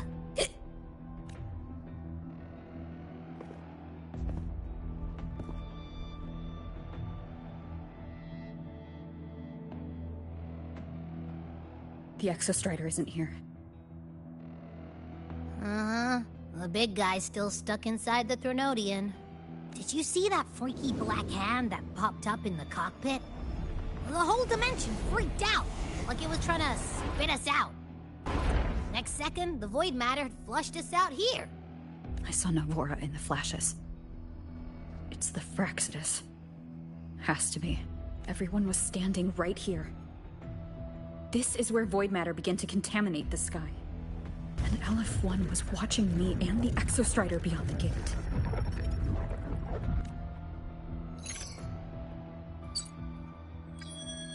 Mentor, finally got a hold of your signal. We lost contact for an entire day. Everyone's been worried. An entire day? It felt like minutes. Time distortion from being inside the black hole.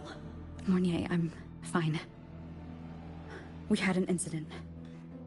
The Exostrider is still inside void space beyond the gate. And now, even the Academy inside the void matter barriers is getting hit by void storms. What happened while I was gone? After you went in, The data transmission was perfect. We were celebrating, but not long after, void storms began to erupt even inside the Academy.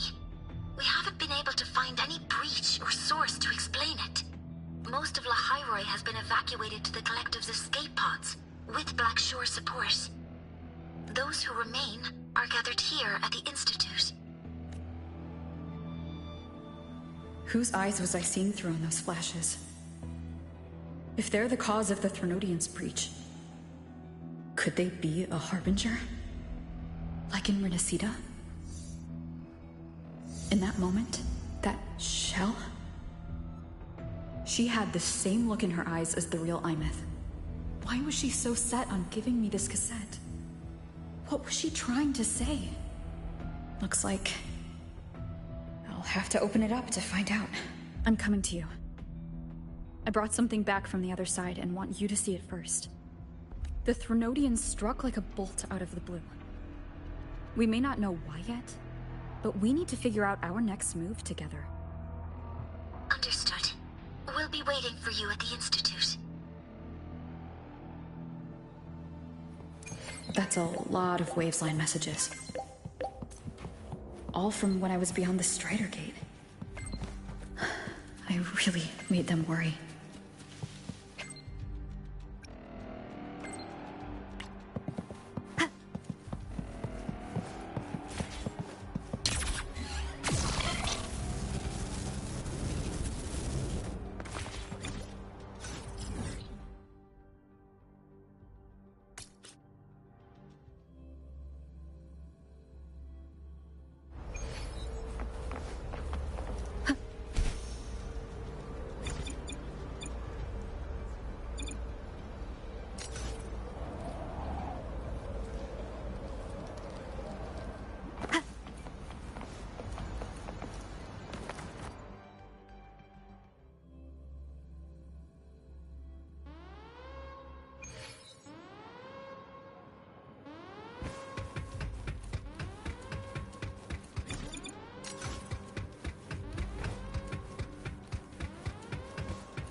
The Soliskin have swept the area. None remain in Bjartar Woods. Someone just posted a call for help on the campus's Wavesline group chat. I'll go back to run a final check later. Sigrika, are you sure you alone can handle it? Don't worry, I have my runes. They'll help me drive back any contaminated exoswarm. The Soliskin will guide me too. I'm coming with you. Finding people is one thing, hauling them back is another. It'll be faster if we take my motorbike. Status report, Professor Mornier. The launch orbit has been confirmed. The drive replica is projected to launch in 16 hours, at which point it will initiate Duskvale. Then we evacuate every remaining soul in Lahairoi before that window closes. Check the ships at the Royal Frostlands port, in addition to the escape pods. We don't know how long Duskvale will hold. No one stays a second longer than necessary.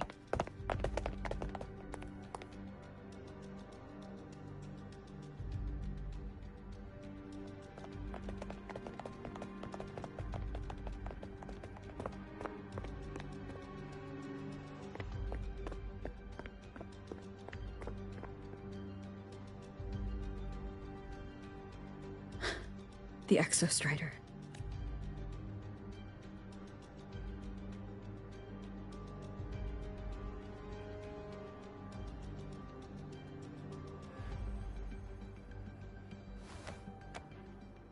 I heard from Professor Mornier. You went dark for a full day. We thought we'd lost you to void space. Activating the Exostrider before it was fully self-regenerated was a massive gamble. We all knew the stakes. We hoped for the best, and of course we prepared for the worst. You're alive. That alone is good news for all of us. No time to kick yourself now. I've got a mountain of work waiting for you, Rover. Please, have a look at this, Mentor. The Research Institute is running the final modifications on the drive replica now. The Roya are assisting with assembly and verification. It's built from the framework of the fallen reactor drive. Various materials from the Exostrider, too. It's everything Lahairoi has been working toward. This man-made heart is our final legacy for Solaris. In 16 hours, we launch it into the canopy above Lahairoi. Once evacuation is complete, it will activate, transforming the canopy into Duskvale. It'll contain the spread of void matter. We only finished it because of the data you sent back from beyond the Strider Gate. See? Not a total loss after all.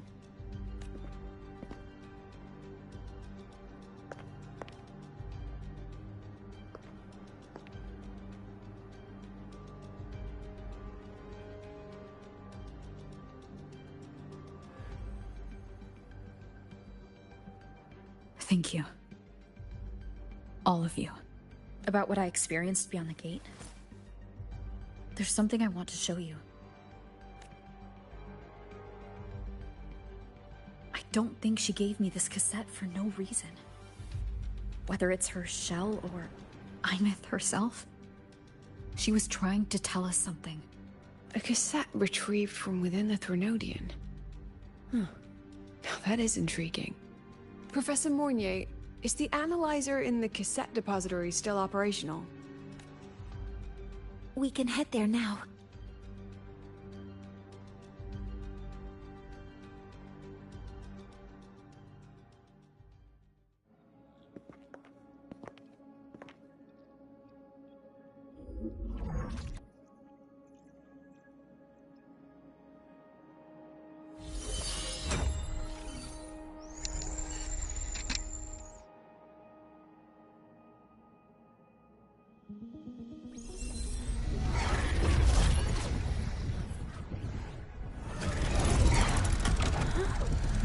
What's happening? Why are all the cassettes rewinding?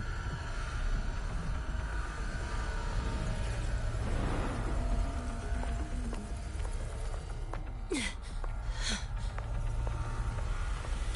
whole server bank's going nuts. Every screen is flickering. Oh. The data volume is far beyond the cassette's capacity.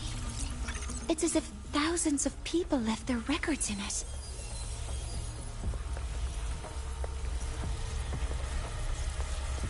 The storage system is destabilized. It's now flooding data into every archived cassette in the room. But this isn't memory data. Aside from the corrupted junk, the compressed mass consists of coordinates. Coordinates? From beyond the gate? Are they locations inside the Threnodian's black hole? Based on your report, Mentor, conventional space-time doesn't apply in void space. You can't plot a standard map there. If Imith went to these lengths to give us this, she wouldn't have made it impossible to follow. What if they're coordinates in Lahairoi? If such is the case, the origin might be...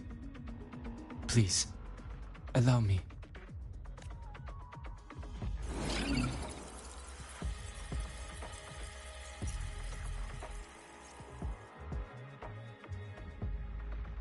A uniform format these coordinates share.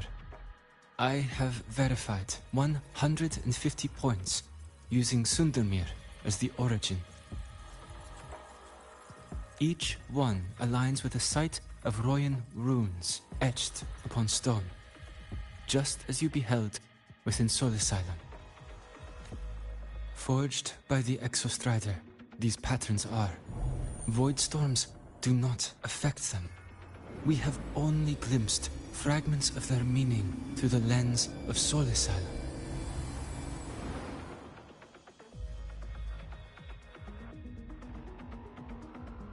I see. Let me overlay these coordinates onto a Lahairoi map. It should make things clearer for us.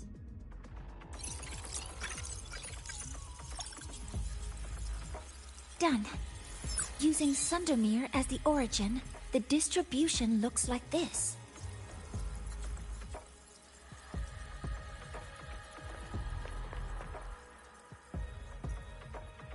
Everything matches. I'm spotting every Royan rune site in Bjortewoods on this map.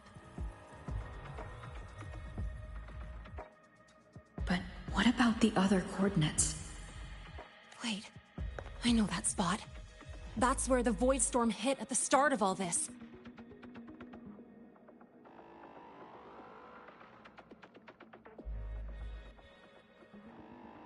You know, that time when we first met.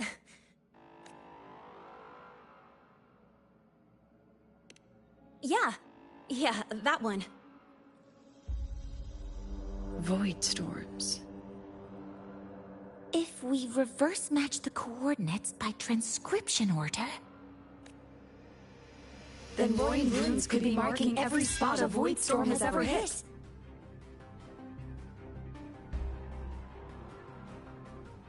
So it is. We Roya have observed something similar, but never perceived it as a universal law. Well, the runes aren't exactly neon signs on the stone boulders saying, "Look here." There are too many locations. With the personnel we have left and the autonomous bots... Leave the manpower to me. You want to bring people back from the escape pods? Precisely. With void storms spreading, sending people back out to find hidden runes is too dangerous. Any venture into the unknown carries risk. Studying the Threnodian was a risk. Playing chess with the Fraxidus was a risk. And piloting the Exostrider through the Strider Gate was certainly a risk. But where there is a sliver of hope, the Space Trek Collective will always find people willing to bet on it. Once Dusk Vale is initiated, this place becomes a sealed tomb. The intelligence retrieved from void space is our only remaining asset up for study. It's our only leverage against Aleph-1 before Dusk Vale fails. We have the capability, the responsibility, and the will to secure this void space data. Face the unknown and we may lose much. Flee from it, and we lose everything. Then leave Bjarter Woods to me. It's the most heavily contaminated area. If this is because of what happened to the Exostrider...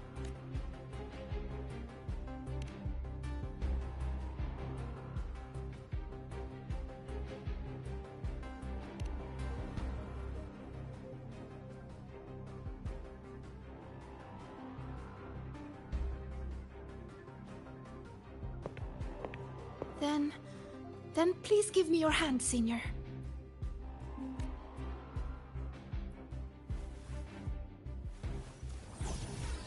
Use this. It will guide you to other Royan runes.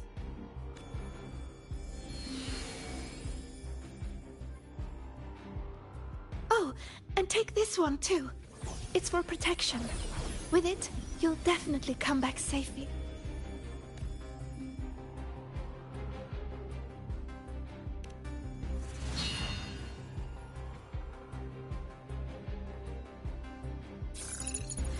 Clock starts now. Recover all Royan runes before Dusk Vale gets initiated.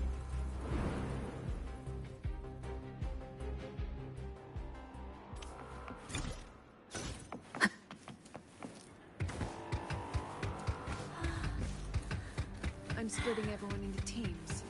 They'll depart in waves. Wind according to guide their me. assigned groups. Good. I will.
According to the map, the first one should be around here.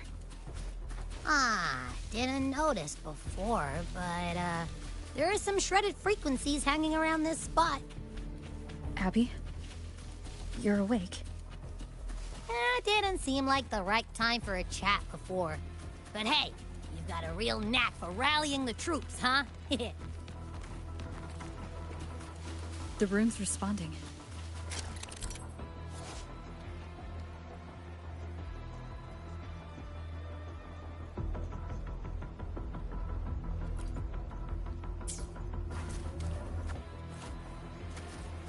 Whoa, something's glowing over there. Those outer rune fragments. Line them up just right, and they might connect with the runes on the boulders. Let's try.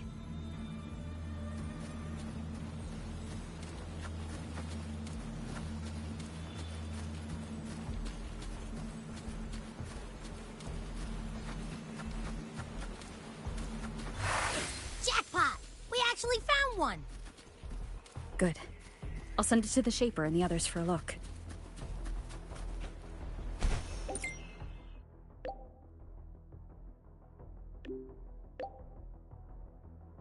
All right, on to the next room.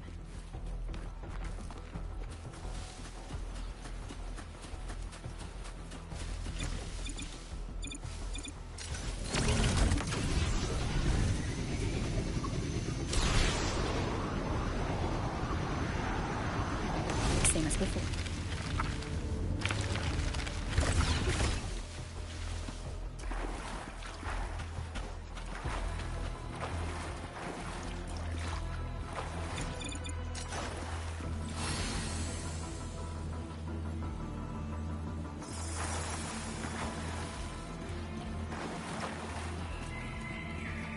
According to the mission details, there's still one left.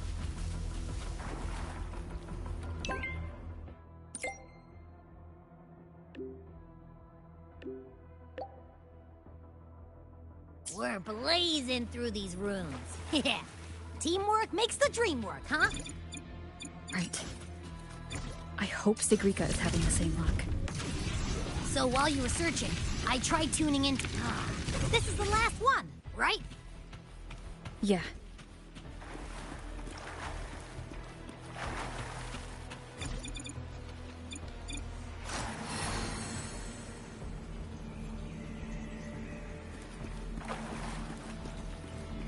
Well done. I'll send it to Lucilla and head back.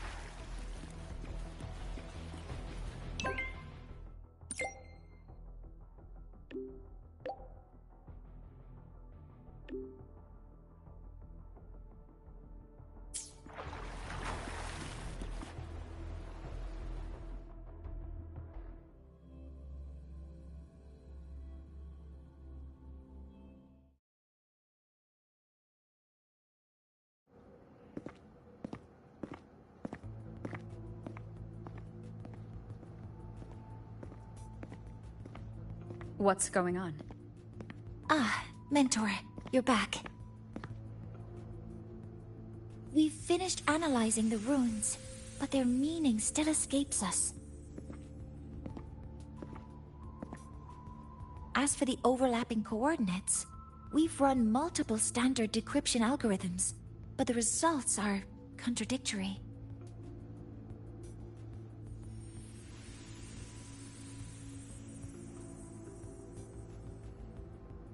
I'm no rune expert, but we have one here, don't we? She resonates with them. Who? Wait. Me?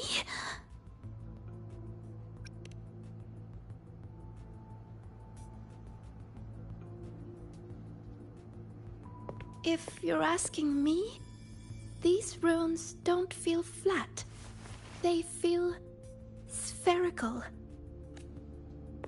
About this big. And these 2 points are relative. Like this. 3-dimensional coordinates.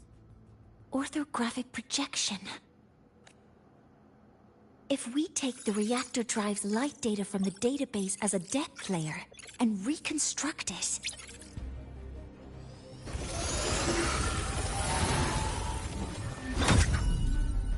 a map forms. The Royan ruins are conveying a spherical map.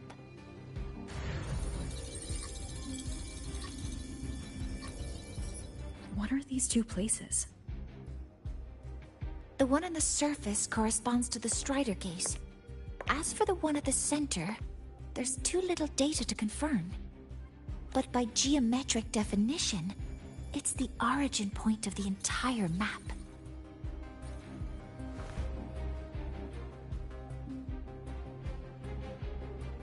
The Exostrider.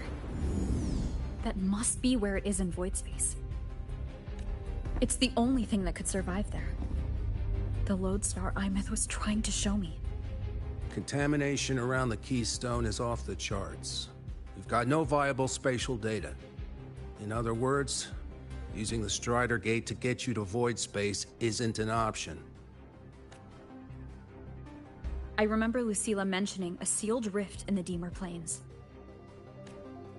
Yeah, right. Once Hiyuki from the Special Response Force breaks the seal, that could serve as a new entry point. But without the Exostrider, are you suggesting crossing the Strider Gate and searching for it yourself?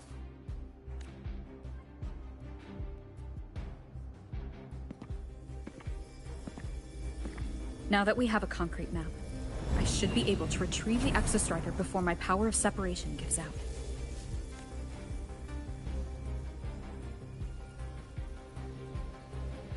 A compelling proposal. Hard to refuse. But don't forget the Exostrider is currently out of power. Finding it is one thing. Extracting it is another.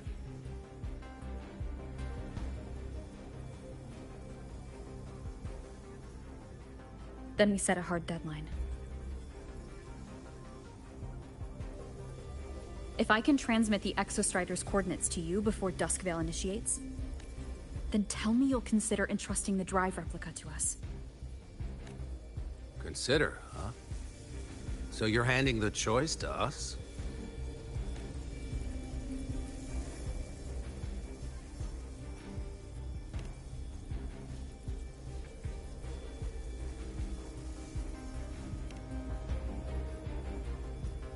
I'm not asking for a guarantee. I'm trusting you, the professionals on this side, to make the right call. Whatever that call is.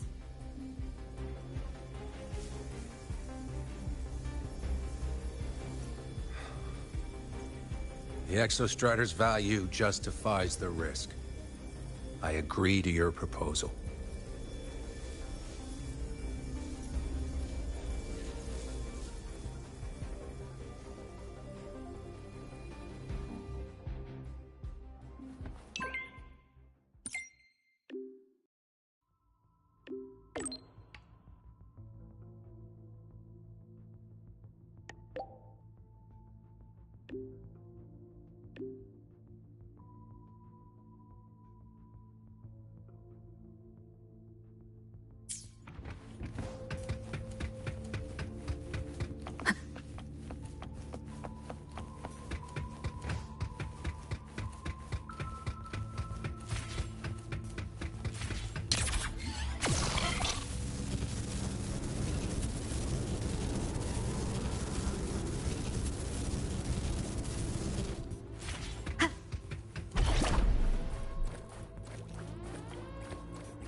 Here, this is the Deemer Plains map, updated with the latest intel.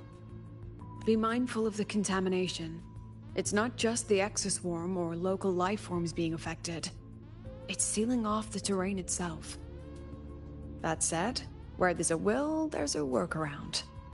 Hiyuki found one, though took her some time. That Miko?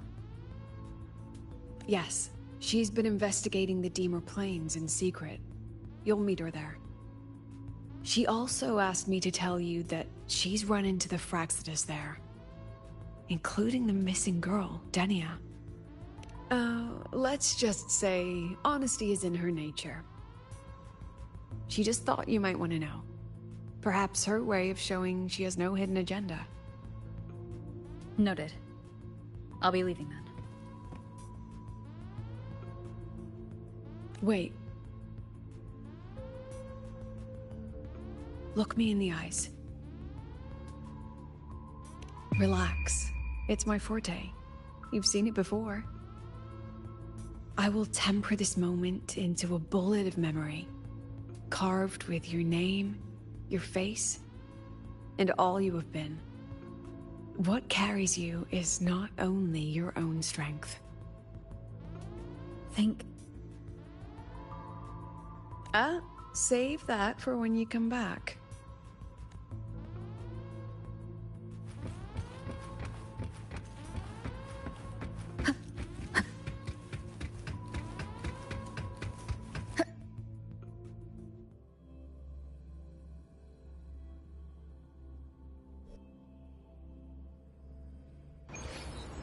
An entry point hidden in the Deemer Plains.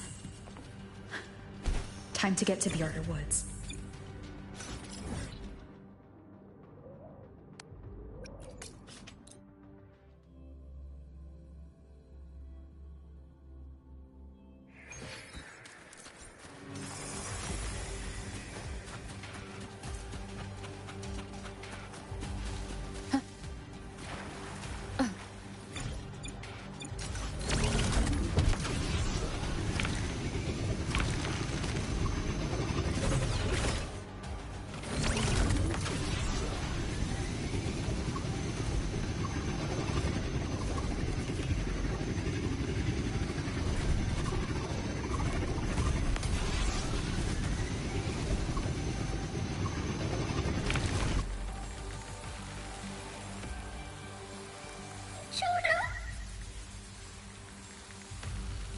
It's already been totally contaminated by void matter.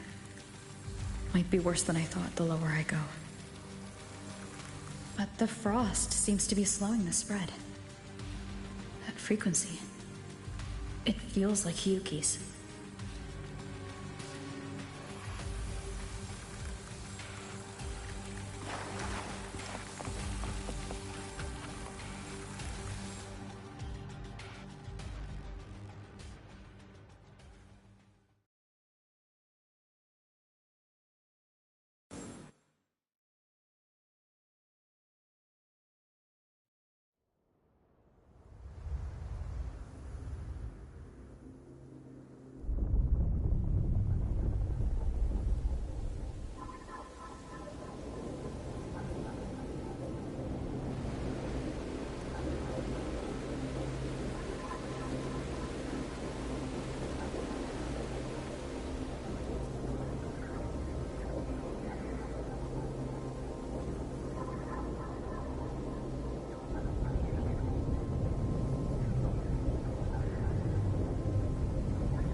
The void matter contamination is bad.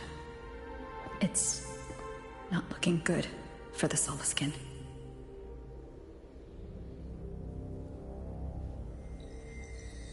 This white bird. Did Hiyuki leave it here? All right. Lead me to Hiyuki.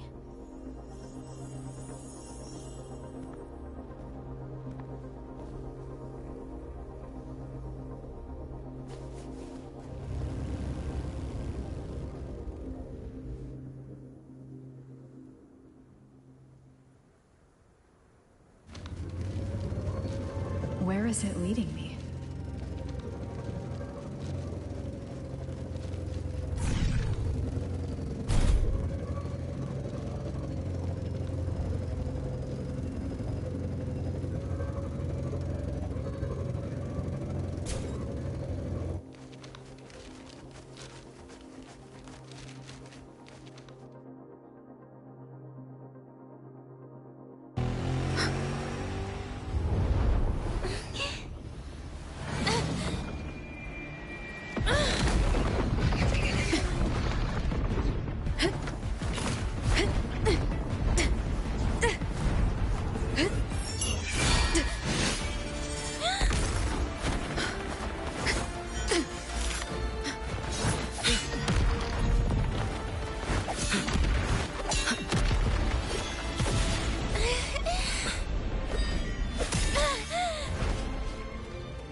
She hasn't gone far.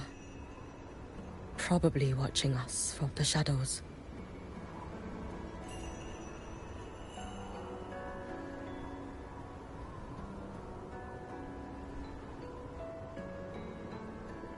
She seemed like her grip is slipping.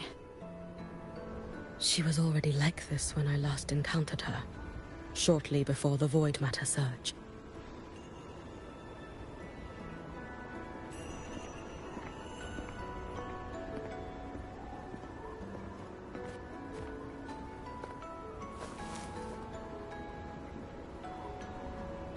Yuki, when you fought Denia, did you see anything, like a shadowy hand?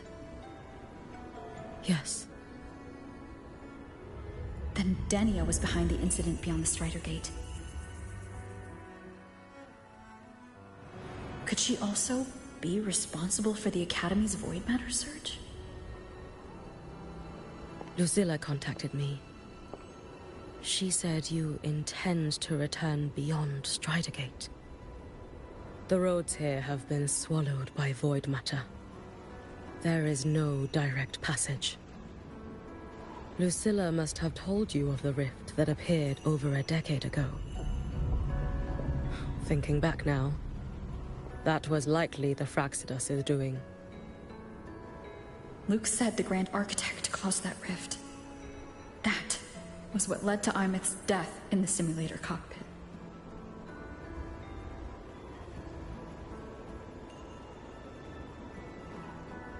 If they used a Threnodian frequency extracted from here to influence Denia, then the Space Trek Collective was already infiltrated from the beginning.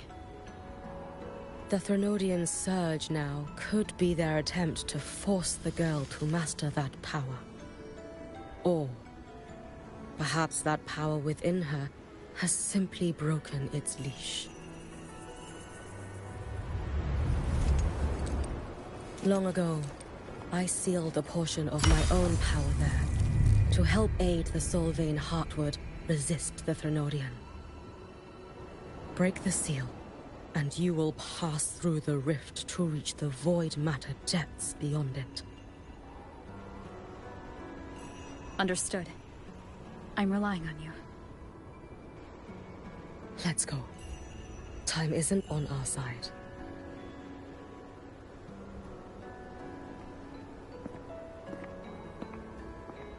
Savior, who has always walked with victory. This time, have you come to save Lahairoi?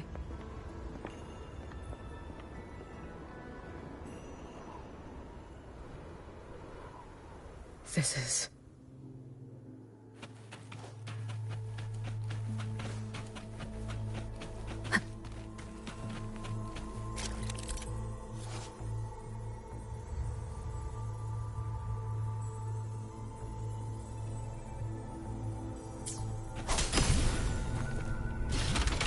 Is it trying to tell me something?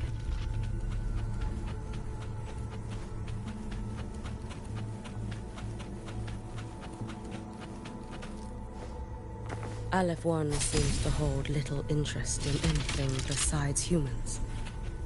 Most of the structures it devoured.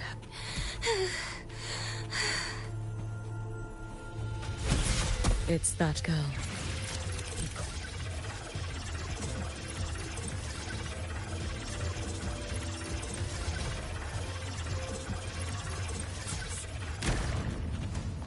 Denia? Can you hear me?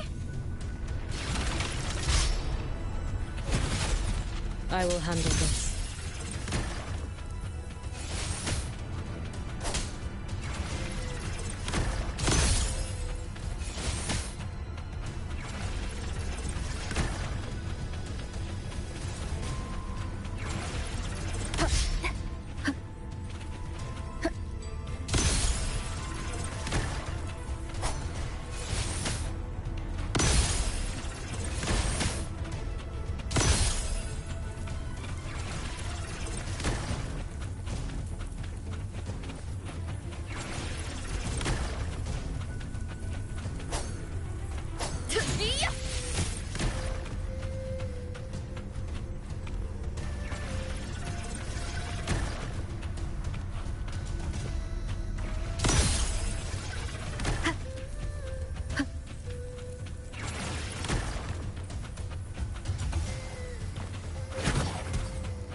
Let me handle this.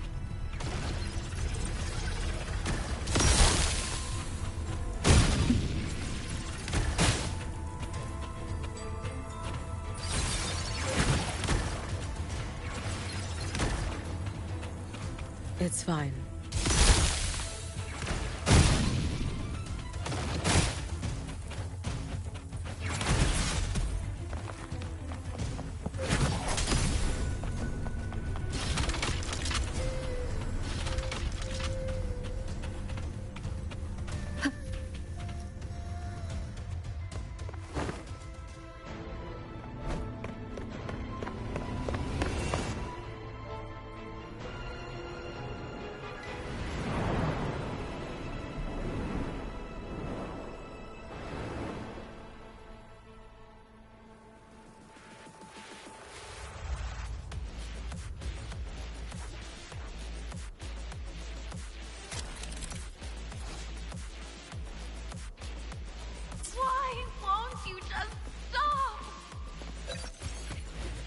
We need to use these blocks to make the climb.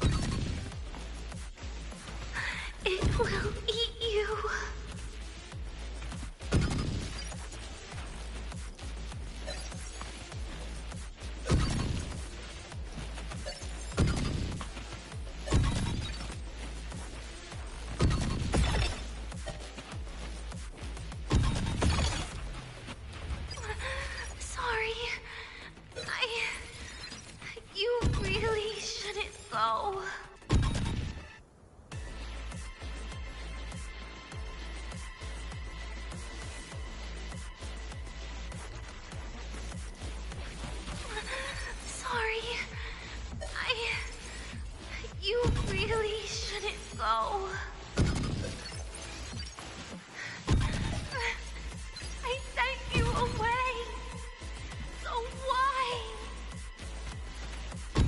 So it was you, Denia, the one who pushed me out of void space.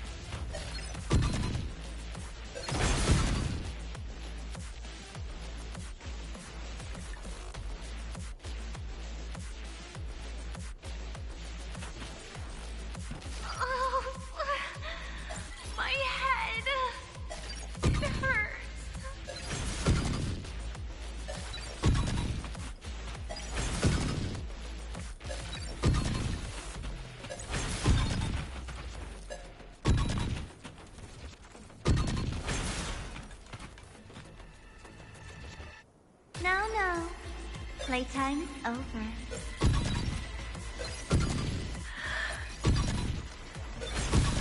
Come back to me, sweet girl.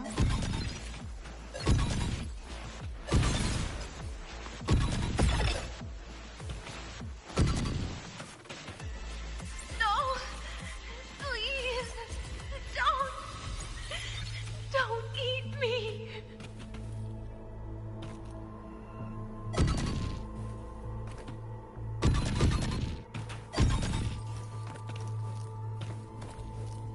That child's state.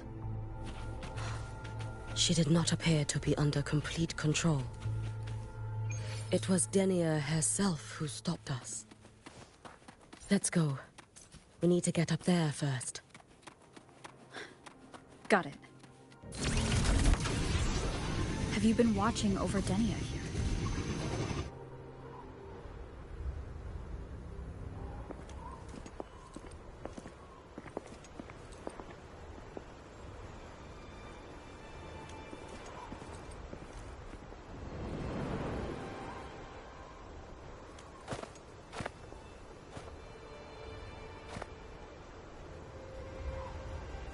Wait here.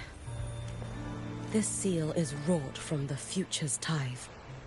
To put it simply, I drew upon countless versions of my future self and anchored them here to suppress the void matter. To break the seal is to reclaim those futures. That task is mine alone. I understand. I'll leave it to you. There is one thing. With Aleph 1 active, I may not be able to restore this seal once it is broken. You choose the most perilous path at the most perilous time.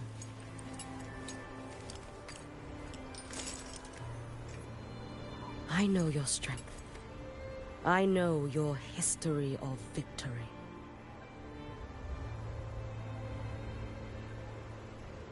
To take such a risk? Is it because you remain confident you will not fail? That you cannot lose to the Threnodians? No, I've failed before. I don't think anyone can win forever. If I'd never lost, maybe I'd still have my memories. I wouldn't need to start over, and Solaris would be free from the lament. I do this because I can. And because someone has to. And what if you fail?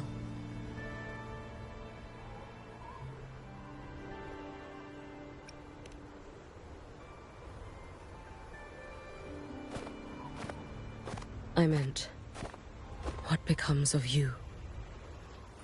Maybe I'll be lost to void space. Maybe I'll find a way to turn the tide. I can't know right now.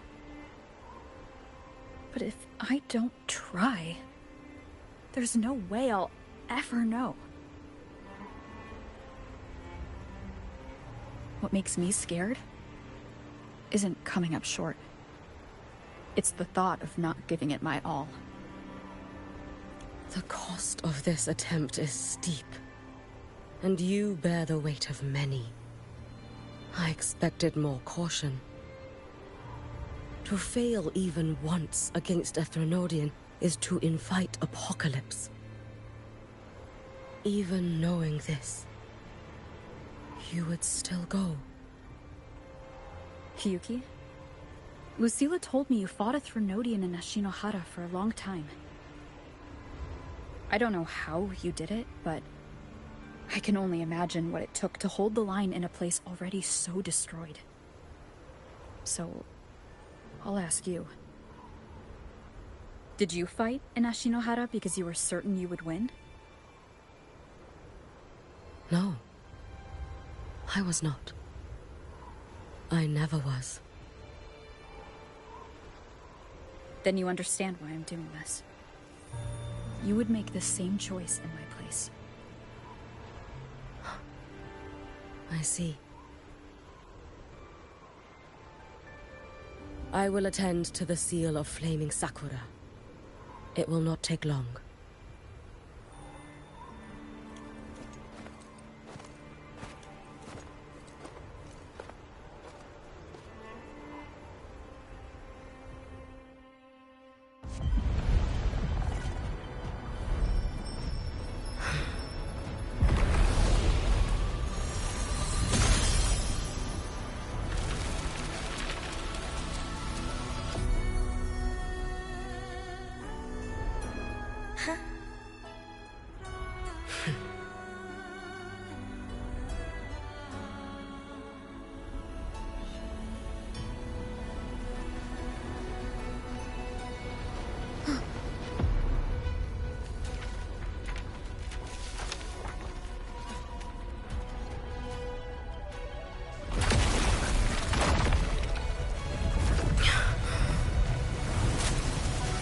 The Dark Tide. Hyuki, let me help! No need. I must do this myself.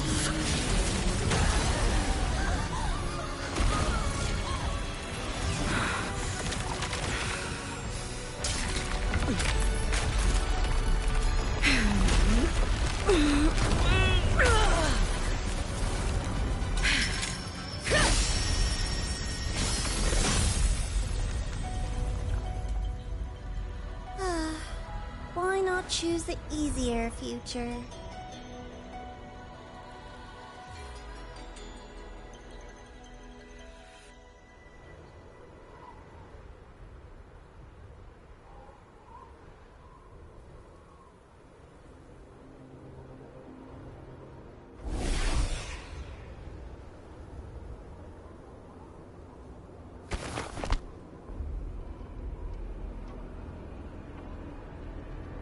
The girl. Oh, it's been a while, Miko of Flaming Sakura. And you as well, Rover. I burned my future as a Threnodian resonator. Your plan holds no meaning now. Every step in our dance has its purpose, Lady Miko. Our paths have crossed often, but in my design, this is our true introduction to each other. Because at last, I have a masterpiece, worthy of your attention. You infiltrated the collective for Denia and Hiyuki. You wanted Leviathan's power to merge them into one. Denia was always a Fractidus creation. She is honored to be used as intended. A creation?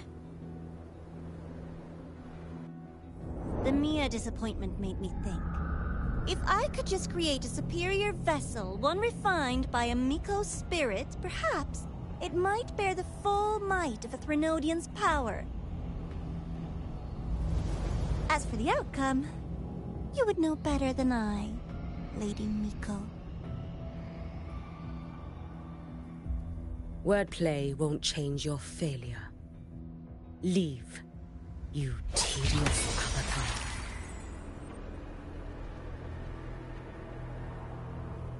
Failure?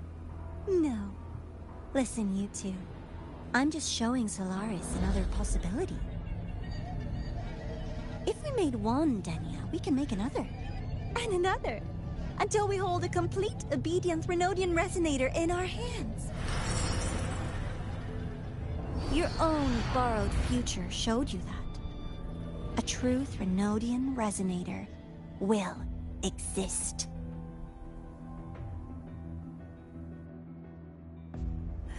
Help! Help me! All that desperate running on the wheel and you still came up short. I'll have to throw you away.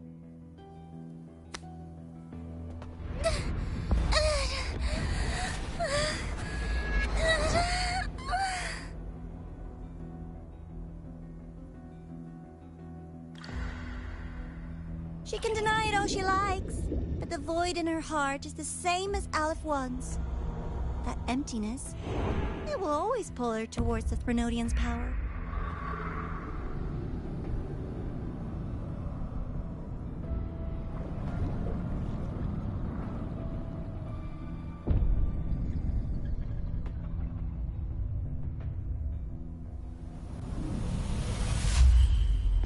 like you must. You do so love playing the savior, Rover. As for this avatar, I'll spare you the trouble.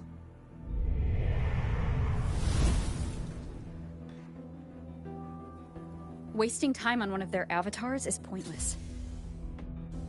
Come on, Hiyuki. The seal is open. We have a job to do.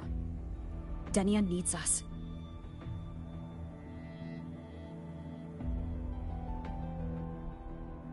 If you wish, I can tell you about my history with the Fraxidus. But of course, Denia is the more pressing matter. It's not hard to guess. The Grand Architect wanted your power as the Miko of Flaming Sakura, didn't they? But like you said, you burned that one future as a Threnodian Resonator. You can be done with them.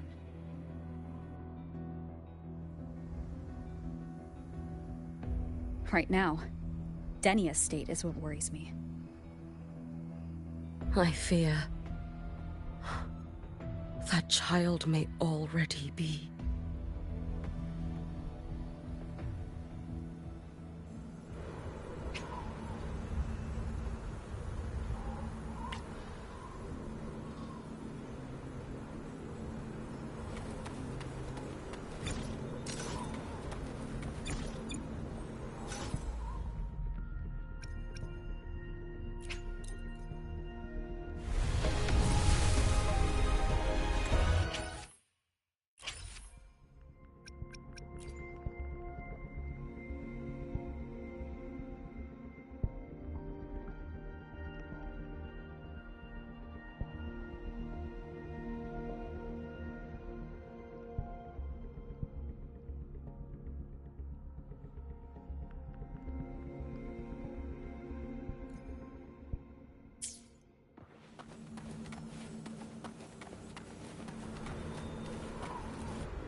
I curse you!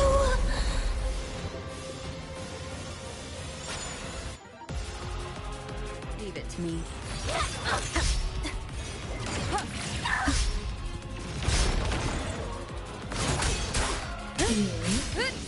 The Space Trek Collective? All this running around for nothing.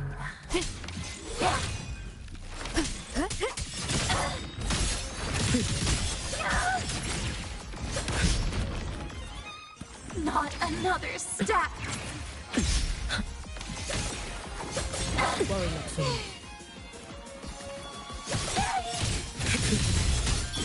Too late to escape. Take your final dive into America. Restless already?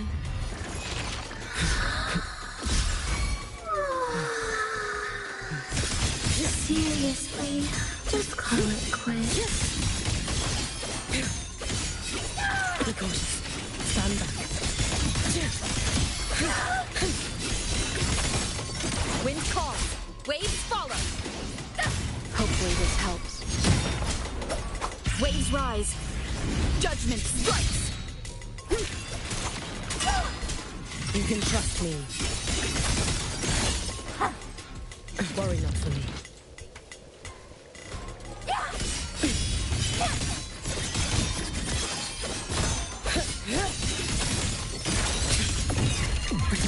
Fading down. There's still time! Why won't you? Worry not for me. Still refusing to turn back!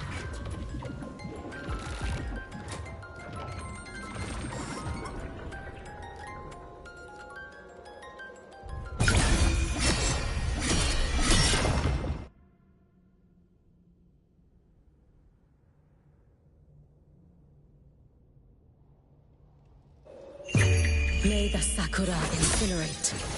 Burn this self away. Dad! No chance.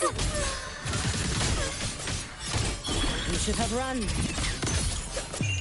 Let there be snow. We saw.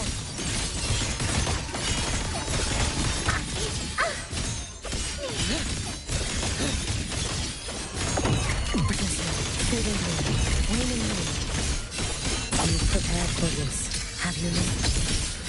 Dissipate. Be cautious. Stand back. Wind call. Waves fall. I am the toughest. One more time. Hopefully this helps.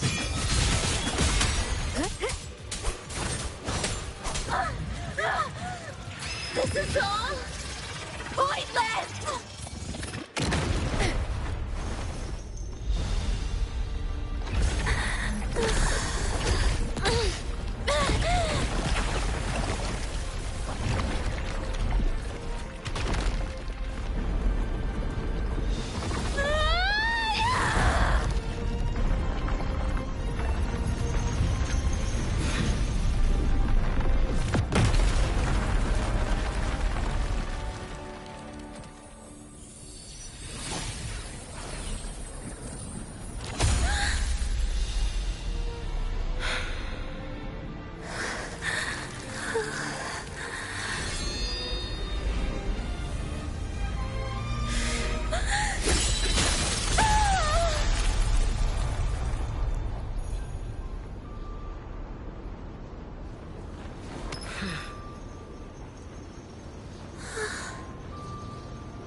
Go inside.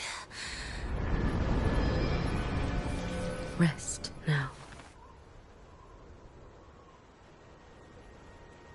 Do not worry. The void matter frequency within her has weakened. She will recover.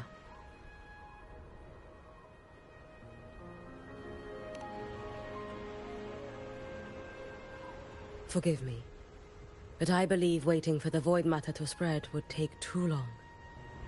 This will be faster. Allow me to handle this. There is not much time left in your deadline with Mr. Chase.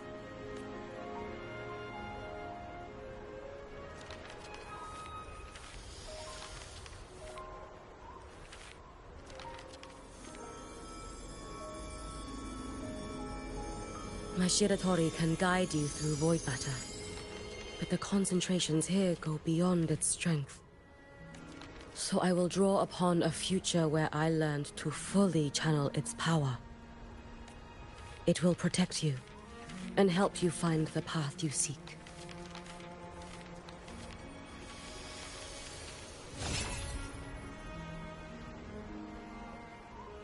The rest is yours to face. Thank you, Hiyuki.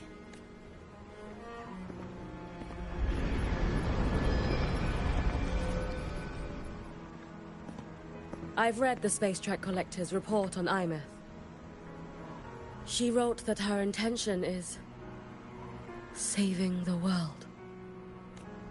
Lucilla said you are her family. I suppose you must be the reason she held that vision. Do you regret it? Leading her to the Savior's path? To a life of pain and struggle? One must walk this path alone, in order to protect. And those who walk it out of admiration will lose themselves in the mire. No, Hiyuki.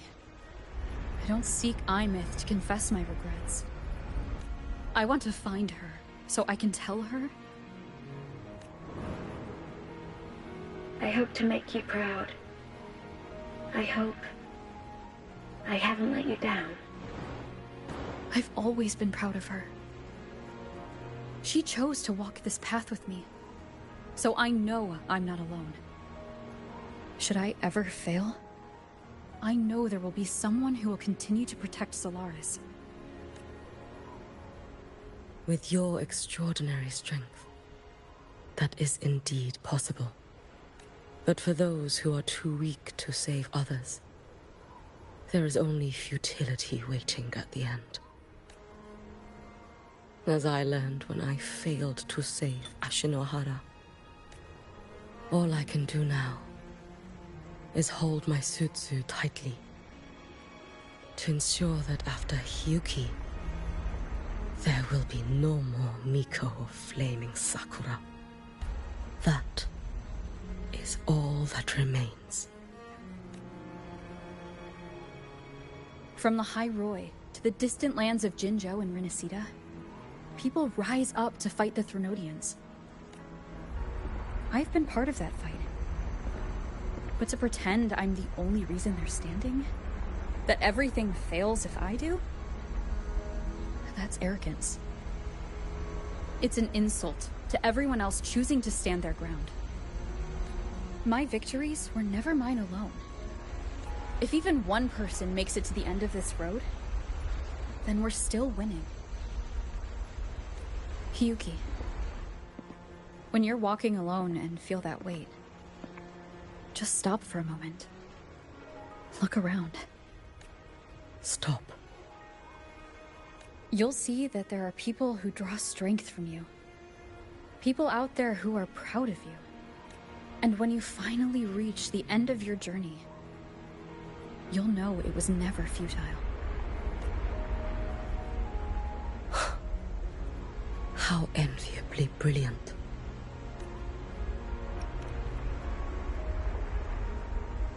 It is nothing. I will tell you when you return. All right. I'll be back soon. I will hold the line here until Duskvale initiates. I will wait for you. Together. With everyone.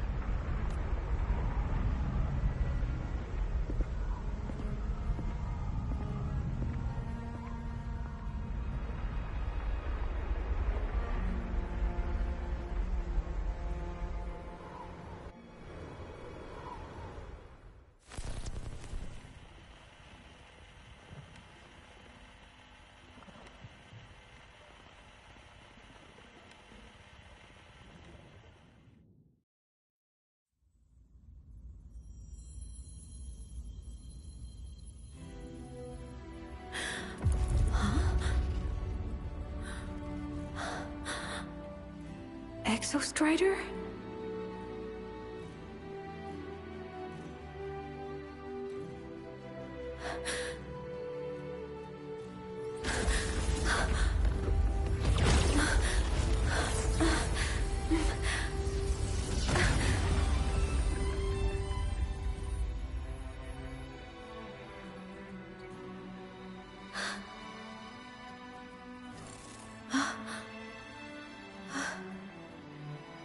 Someone consumed by void matter. Come here. The Exostrider's power is nearly spent, but I'll do my best to protect you.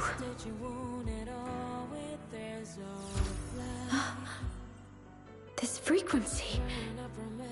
No! Your existence is already nearly... Where am I? Did the Void Storm consume me? Am I dead? Is this void space a higher dimension? Our existence is fading. Did you just say that time and space have no meaning? Who's speaking?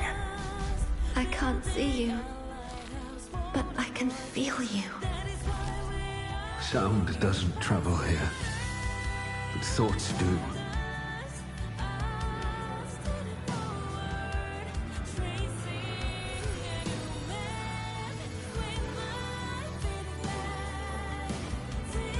The Exostrider? Why is the Exostrider here? What happened? The light? What should we do?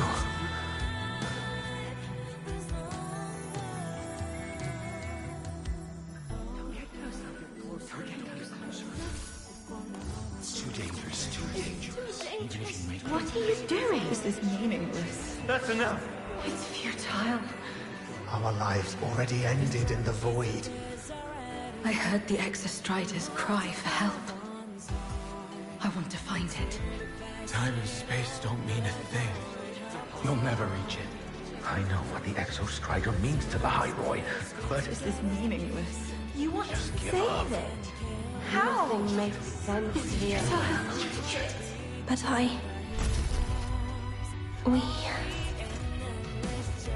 We made it to the stars to reach for the unknown, didn't we?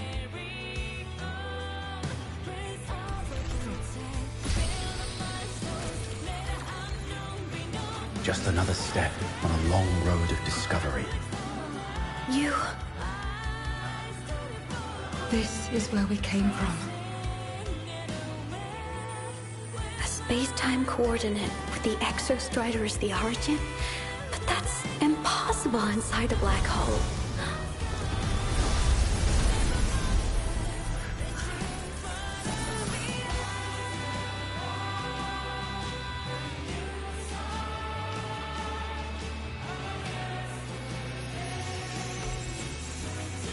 Now, we will mark the past with the future.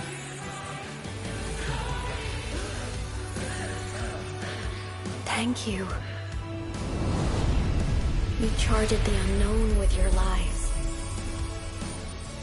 I'll make sure it's not in vain.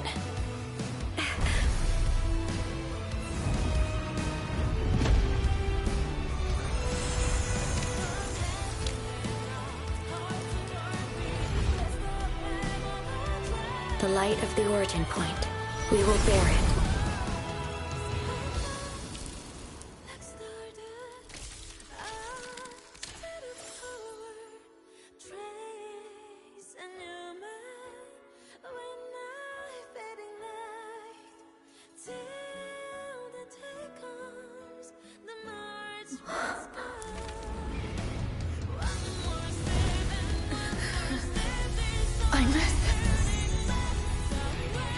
I'm here.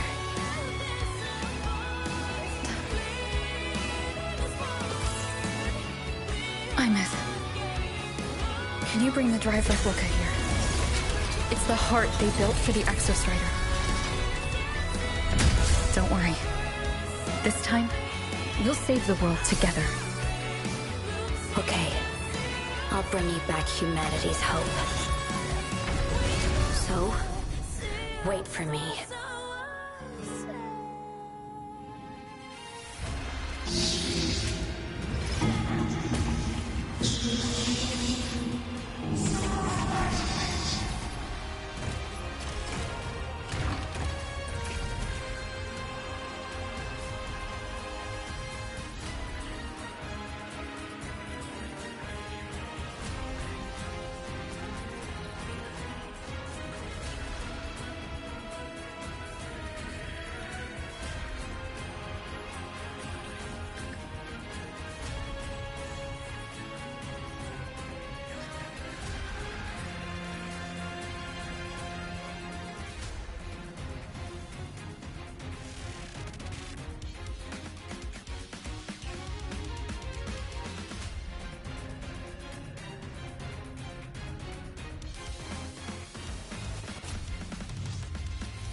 Can't fall here.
The Exostrider's frequency is decaying.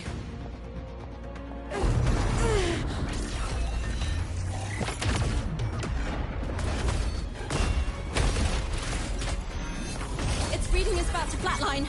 Status on the drive replica. Almost ready. We just need the calibration data now.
Ascension complete. Systems at peak. Ready to re-engage enemy. Exostrider, you're awake. Assessment. A human heart is now operational within me. I can now speak with their voice.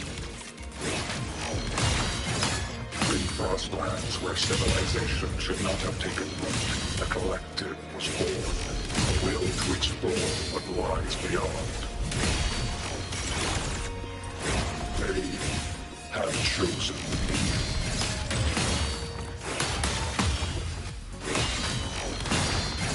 Now comes the reckoning.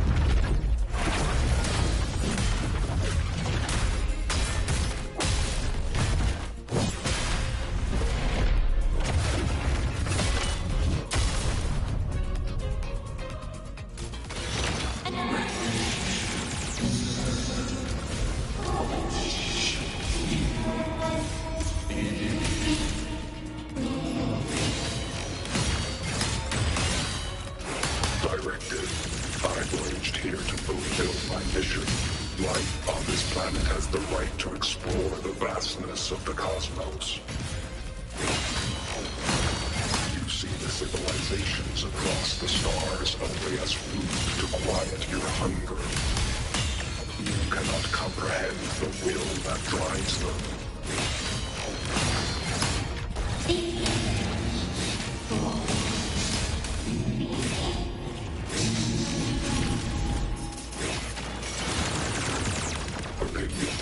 Even if humanity's final frontier is an endless void, it is not proof of a meaningless pursuit, Aleph-1.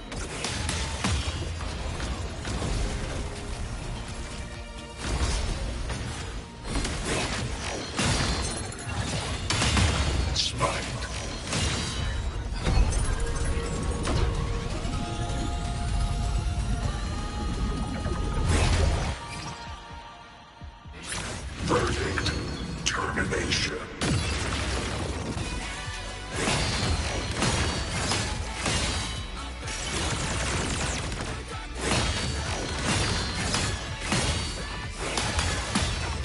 Now comes the reckoning.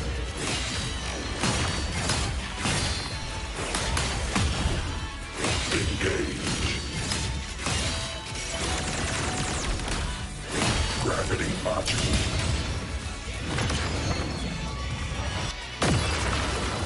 Smite.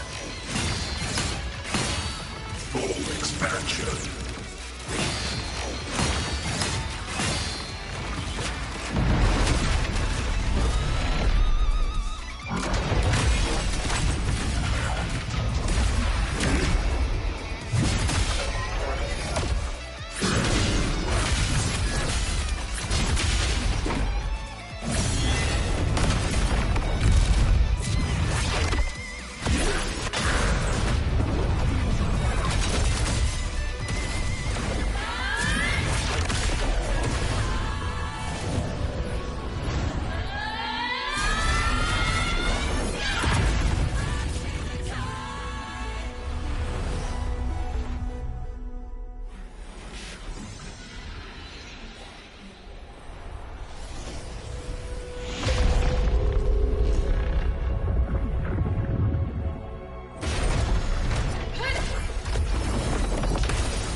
Confirmation.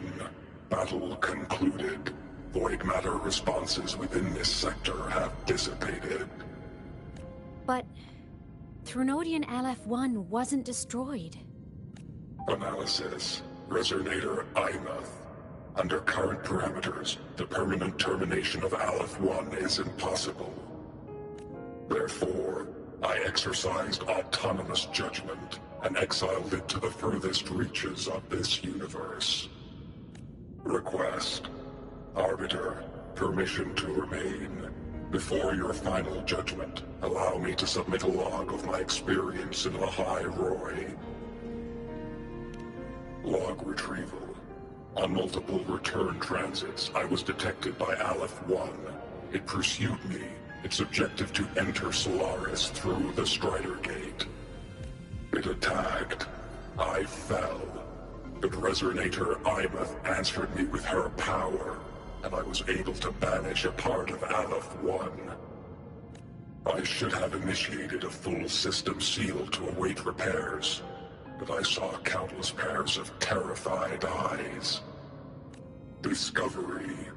The Roya in the Frostland stood helpless before the Threnodians' void matter calamity. I saw panic and dread. Following the protocols shared with the Sentinels, I extracted my reactor drive and encased it deep within the ice. Then I powered down to slumber. Exception. A momentary reactivation occurred. Resonator Imuth resonated with me a second time. She required my power to mend the Strider Gate rift. I complied. That was when I became a digital ghost. But was that the second time we resonated? Or the first? Initial assessment. Upon reactivation, standard procedure was to request your retreat. Direct engagement with Aleph 1 was a tactical irrationality. But the human heart granted me a voice. The will of this civilization gave me the strength to stand with you. Component analysis. This drive replica forged by humans is crude and fragile compared to my original drive. I can feel each one of its pulse cycles, violent, eroding itself with every beat. The shrill, grating friction of wear. This is the first time I have ever heard myself. A heartbeat bestowed upon me by them.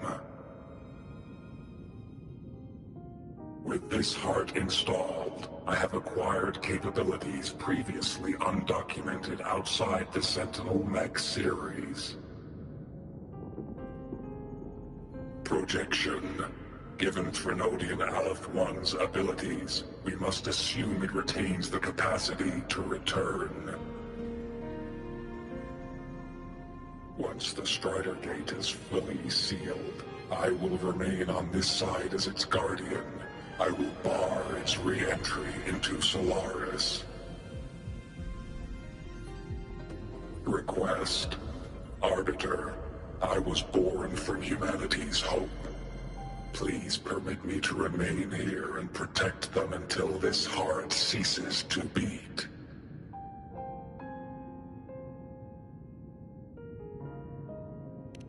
Query.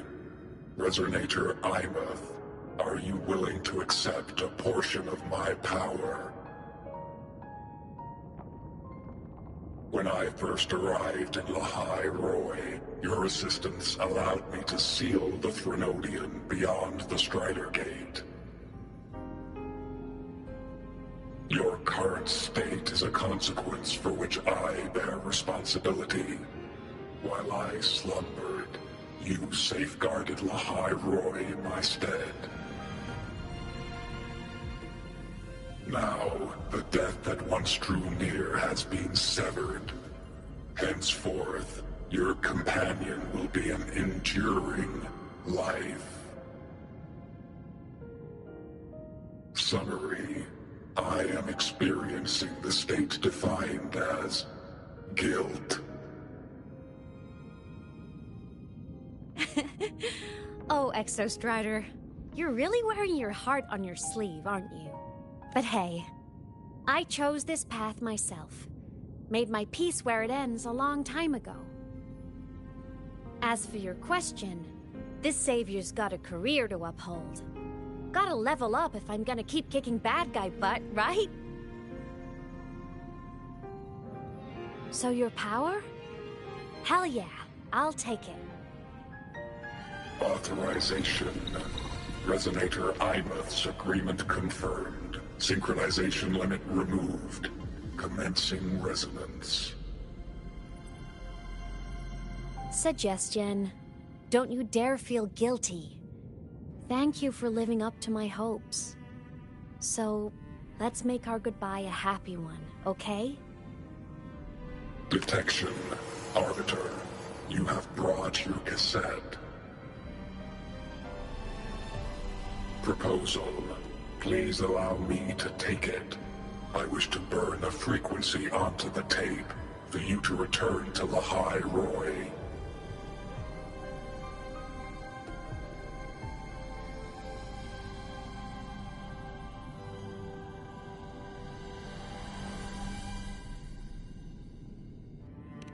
Briefing. While traversing the stars at high velocity, my trajectory once intersected with a slow-moving probe. Its hull was marked with Solaris script. Its launch date is estimated to have occurred a long time ago. I intercepted and recorded the signal it has been continuously transmitting to Solaris.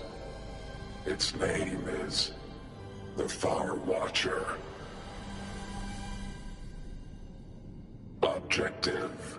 I wish to offer this recording as a gift to the people of Lahai Roy. Status. Strider Gate closure imminent. Preparing to return the Arbiter and Resonator to Lahai Roy. Query. One last thing, Arbiter. Will you permit me to alter my designation to bear the name Lahai Roy? Objective. I wish to always be reminded of my heart's origin. As you wish. Designation change complete. Thank you, Arbiter. Valediction. Farewell, Arbiter. Please deliver my temporary goodbye to the people who forged this heart. Prediction. We will meet again in the boundless sea of stars.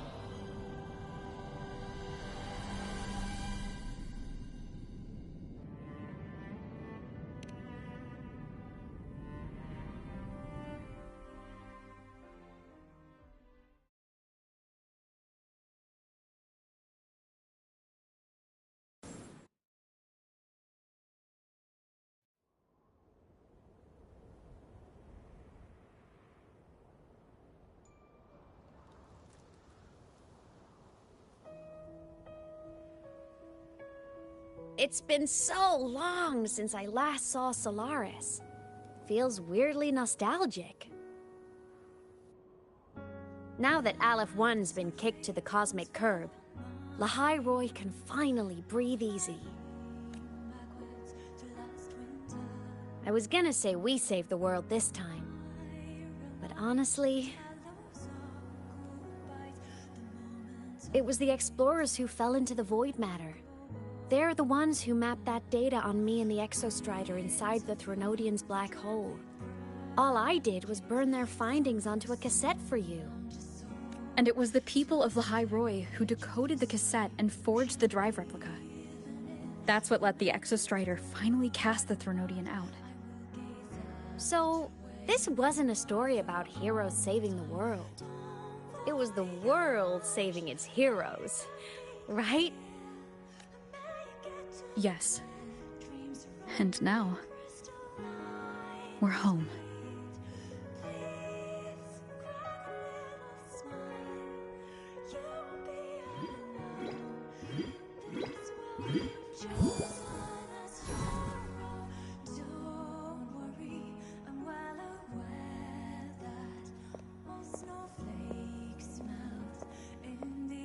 You're back. Yeah. I'm back now.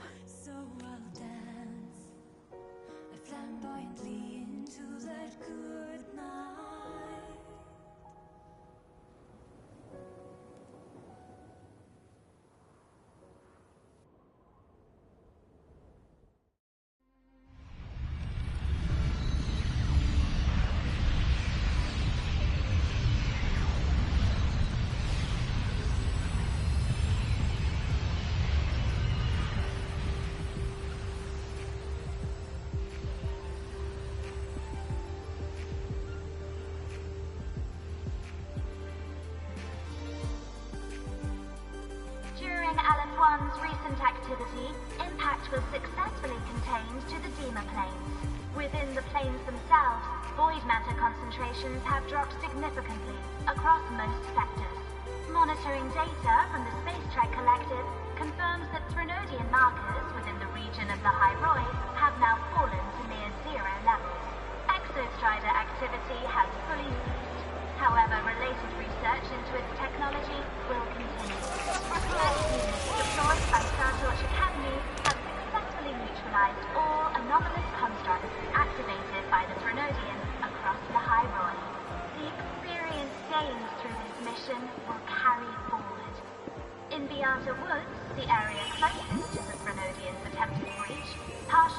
structural damage has been confirmed. Overall, the situation remains well within control. As void matter levels continue to drop, the Roya will regain access to a broader and more stable range of territory.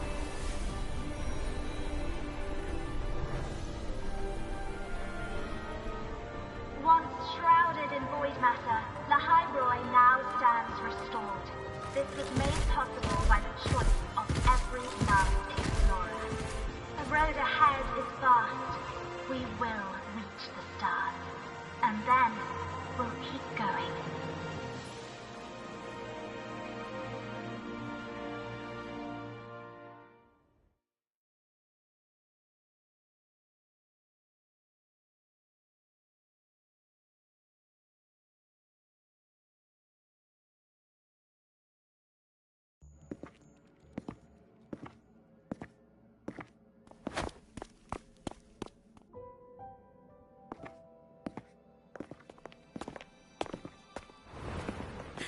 You made it!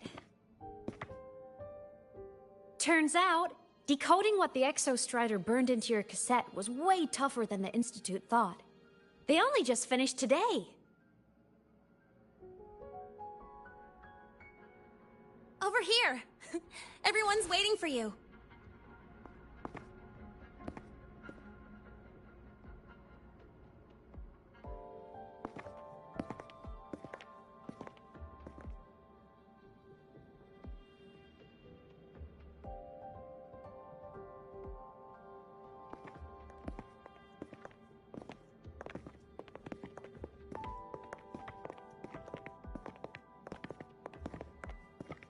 What could it possibly be? Oh, I can't wait to find out.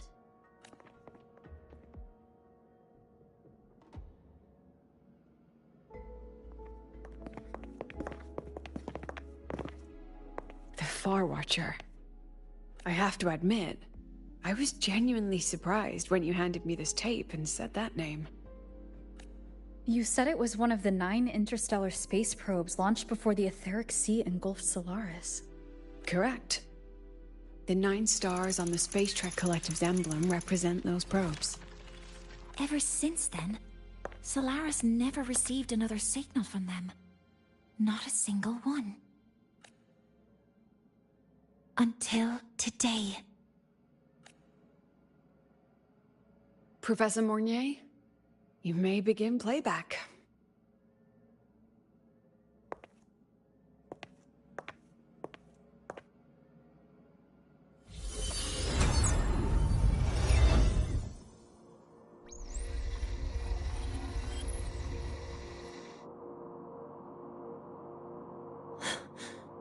This sounds like white noise.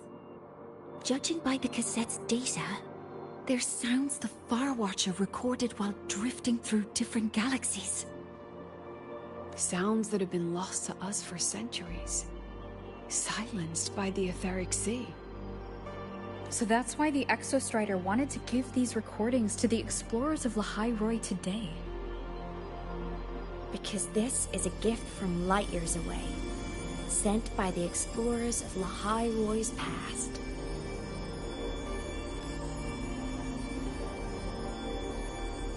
Echoes from the Sea of Stars.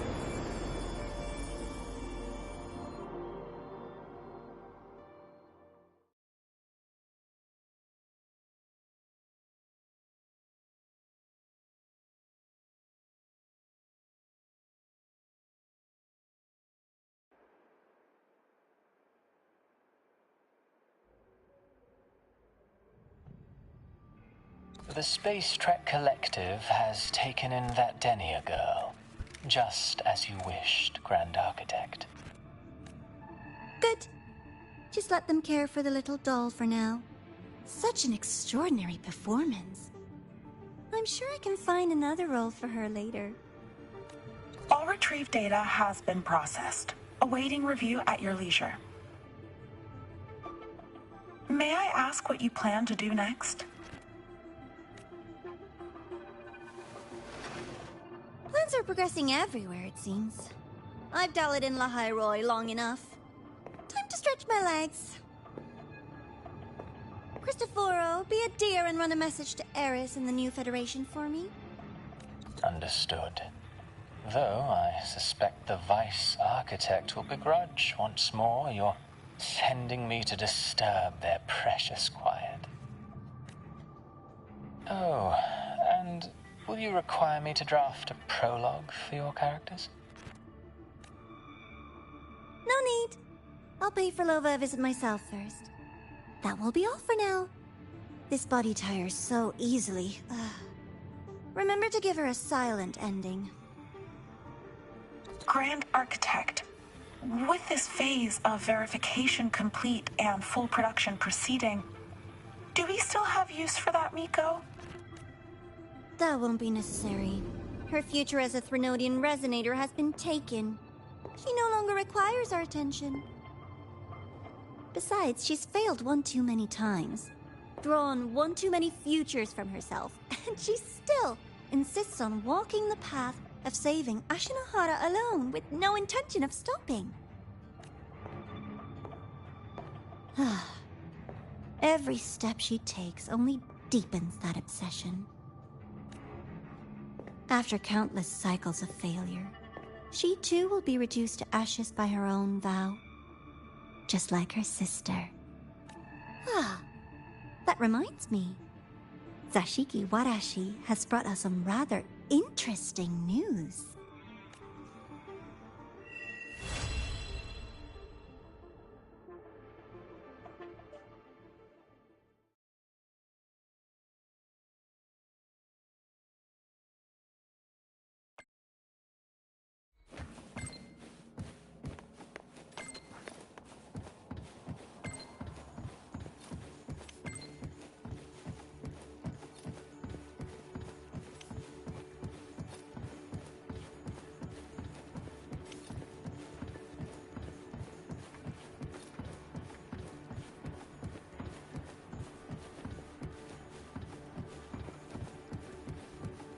Let's seize the moon.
While the moon cycles, I remain the anchor.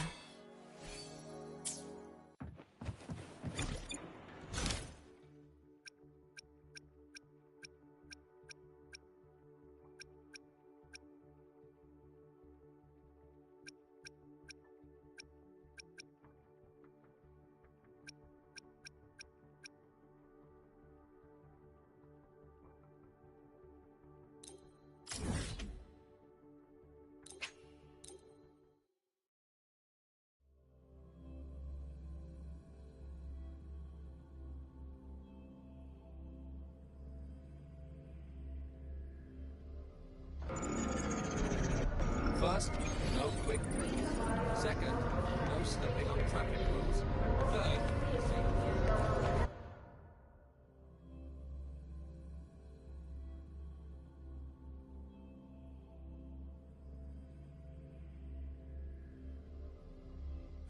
Hyokuro must be just ahead.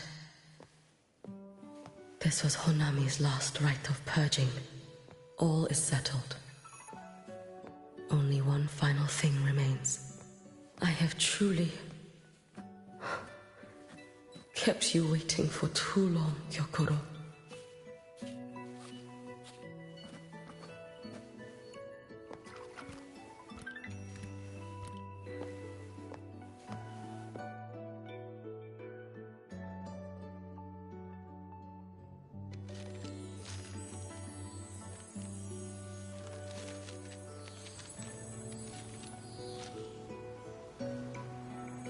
Finally came to see me. Yes, I have come. Made up your mind? I have. Ready to kill me then?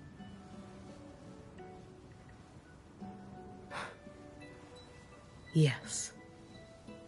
Oh, has my little Hiyuki grown so confident that she can best me without even drawing her blade? Now. Don't forget who taught the Miko of Eternal Flaming Sakura. Can't show a little respect to your elder? You call what you did to me teaching, Hyokuro?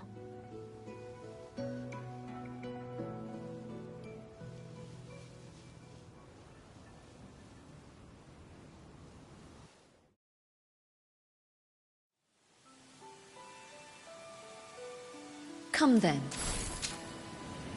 Miko of Eternal Flaming Sakura.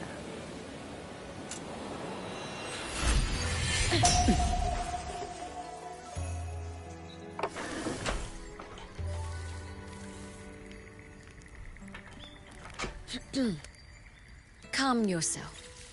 A restless heart makes for unsteady hands. But I do not wish to learn this.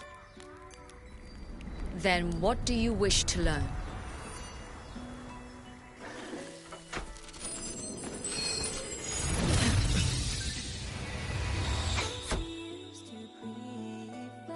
This girl will become a great archer. No, look at her hands. They're a swordsman's hands. Not in this life. Her hands aren't ones to hold a blade.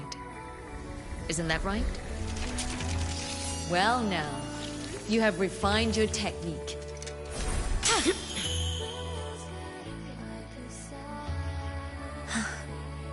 Hiyuki, do not let the Suzu bind your fate. Go seek a future of your own.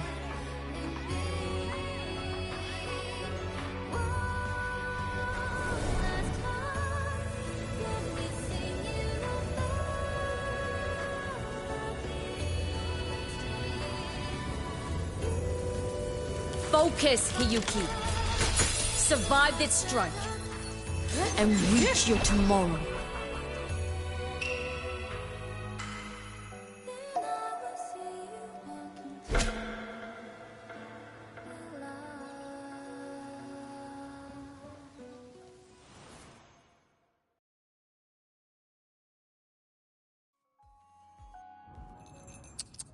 You have mastered many skills from others, but have yet to master the blade work of your own flaming Sakura clan. The last Miko withheld too much. She refused to teach me a single technique. Do you resent her?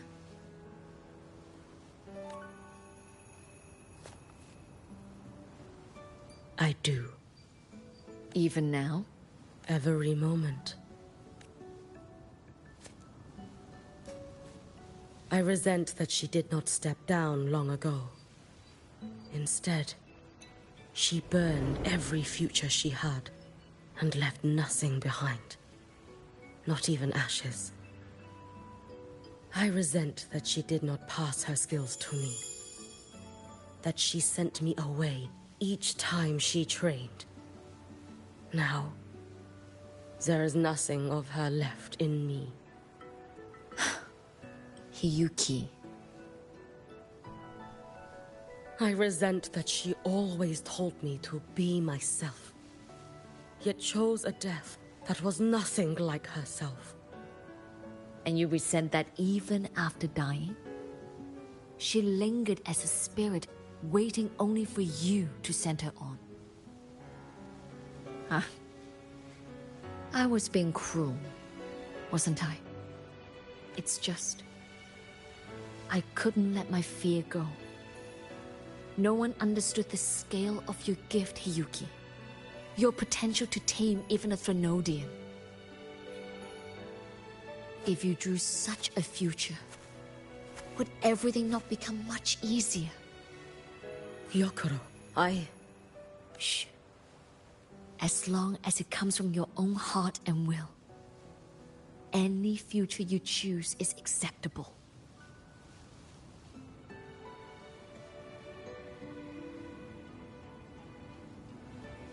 But if our little Hiyuki truly became a Threnodian resonator, well, I'd have no choice but to follow family law and send us both on our way. I have already burned that future. I accepted the Sutsu of my own will. I chose to become the Miko of Flaming Sakura. I know why you refused to teach me your swordsmanship. You never wanted there to be another Miko after you. I will fulfill that wish, sister.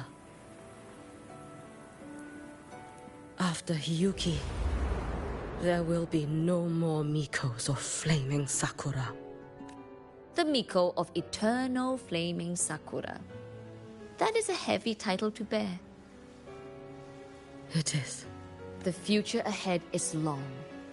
Very, very long. I know. Through the Sutsu, we draw strength from countless possible futures. But each time you do, you see yourself draw closer to Miko's destined end.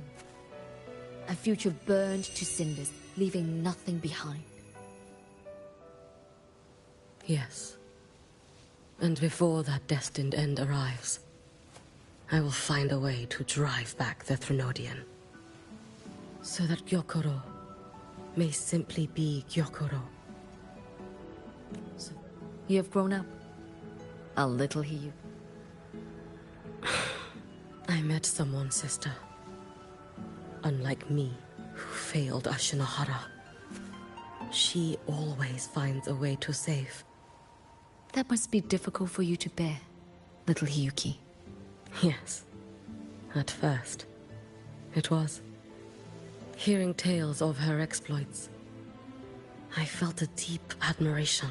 I thought, if only I possessed her strength, then my days would not be filled with regret.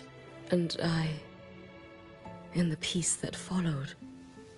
But upon meeting her, I came to understand. Even a great savior carries many pains and failures. And the path of a savior is walked not alone, but alongside countless others. Gyokuro. Yes? I have always admired you as the Miko of Flaming Sakura. And I have always held you in the highest honor. Even if one day I am burned to ashes, because of you, because of her.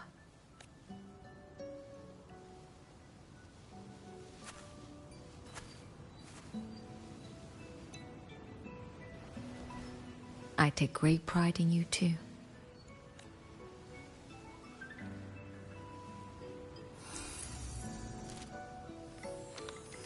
Go on, Shiratori. Fly to where your heart desires. May the day come when you, too, step into spring as freely as anyone in this world.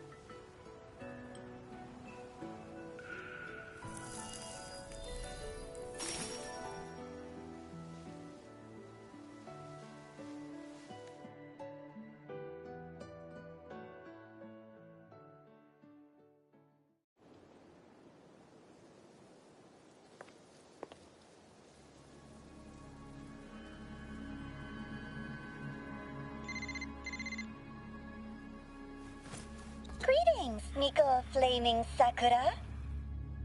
You. Oh, relax. I'm not here to recruit you. Not long ago, that island floating over the sea, your hometown, it vanished. All in a single day. Congratulations on your wish coming true, Lady Miko.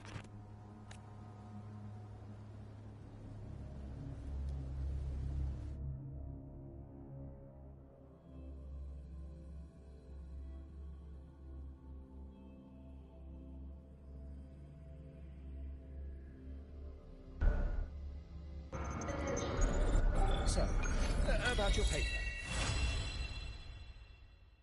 So, about your paper. Well, they don't strike me as ordinary Academy support staff.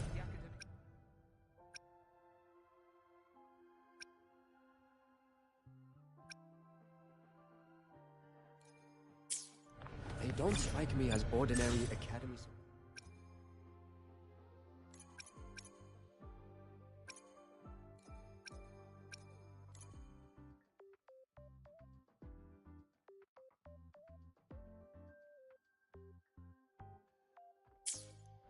They don't strike me as ordinary.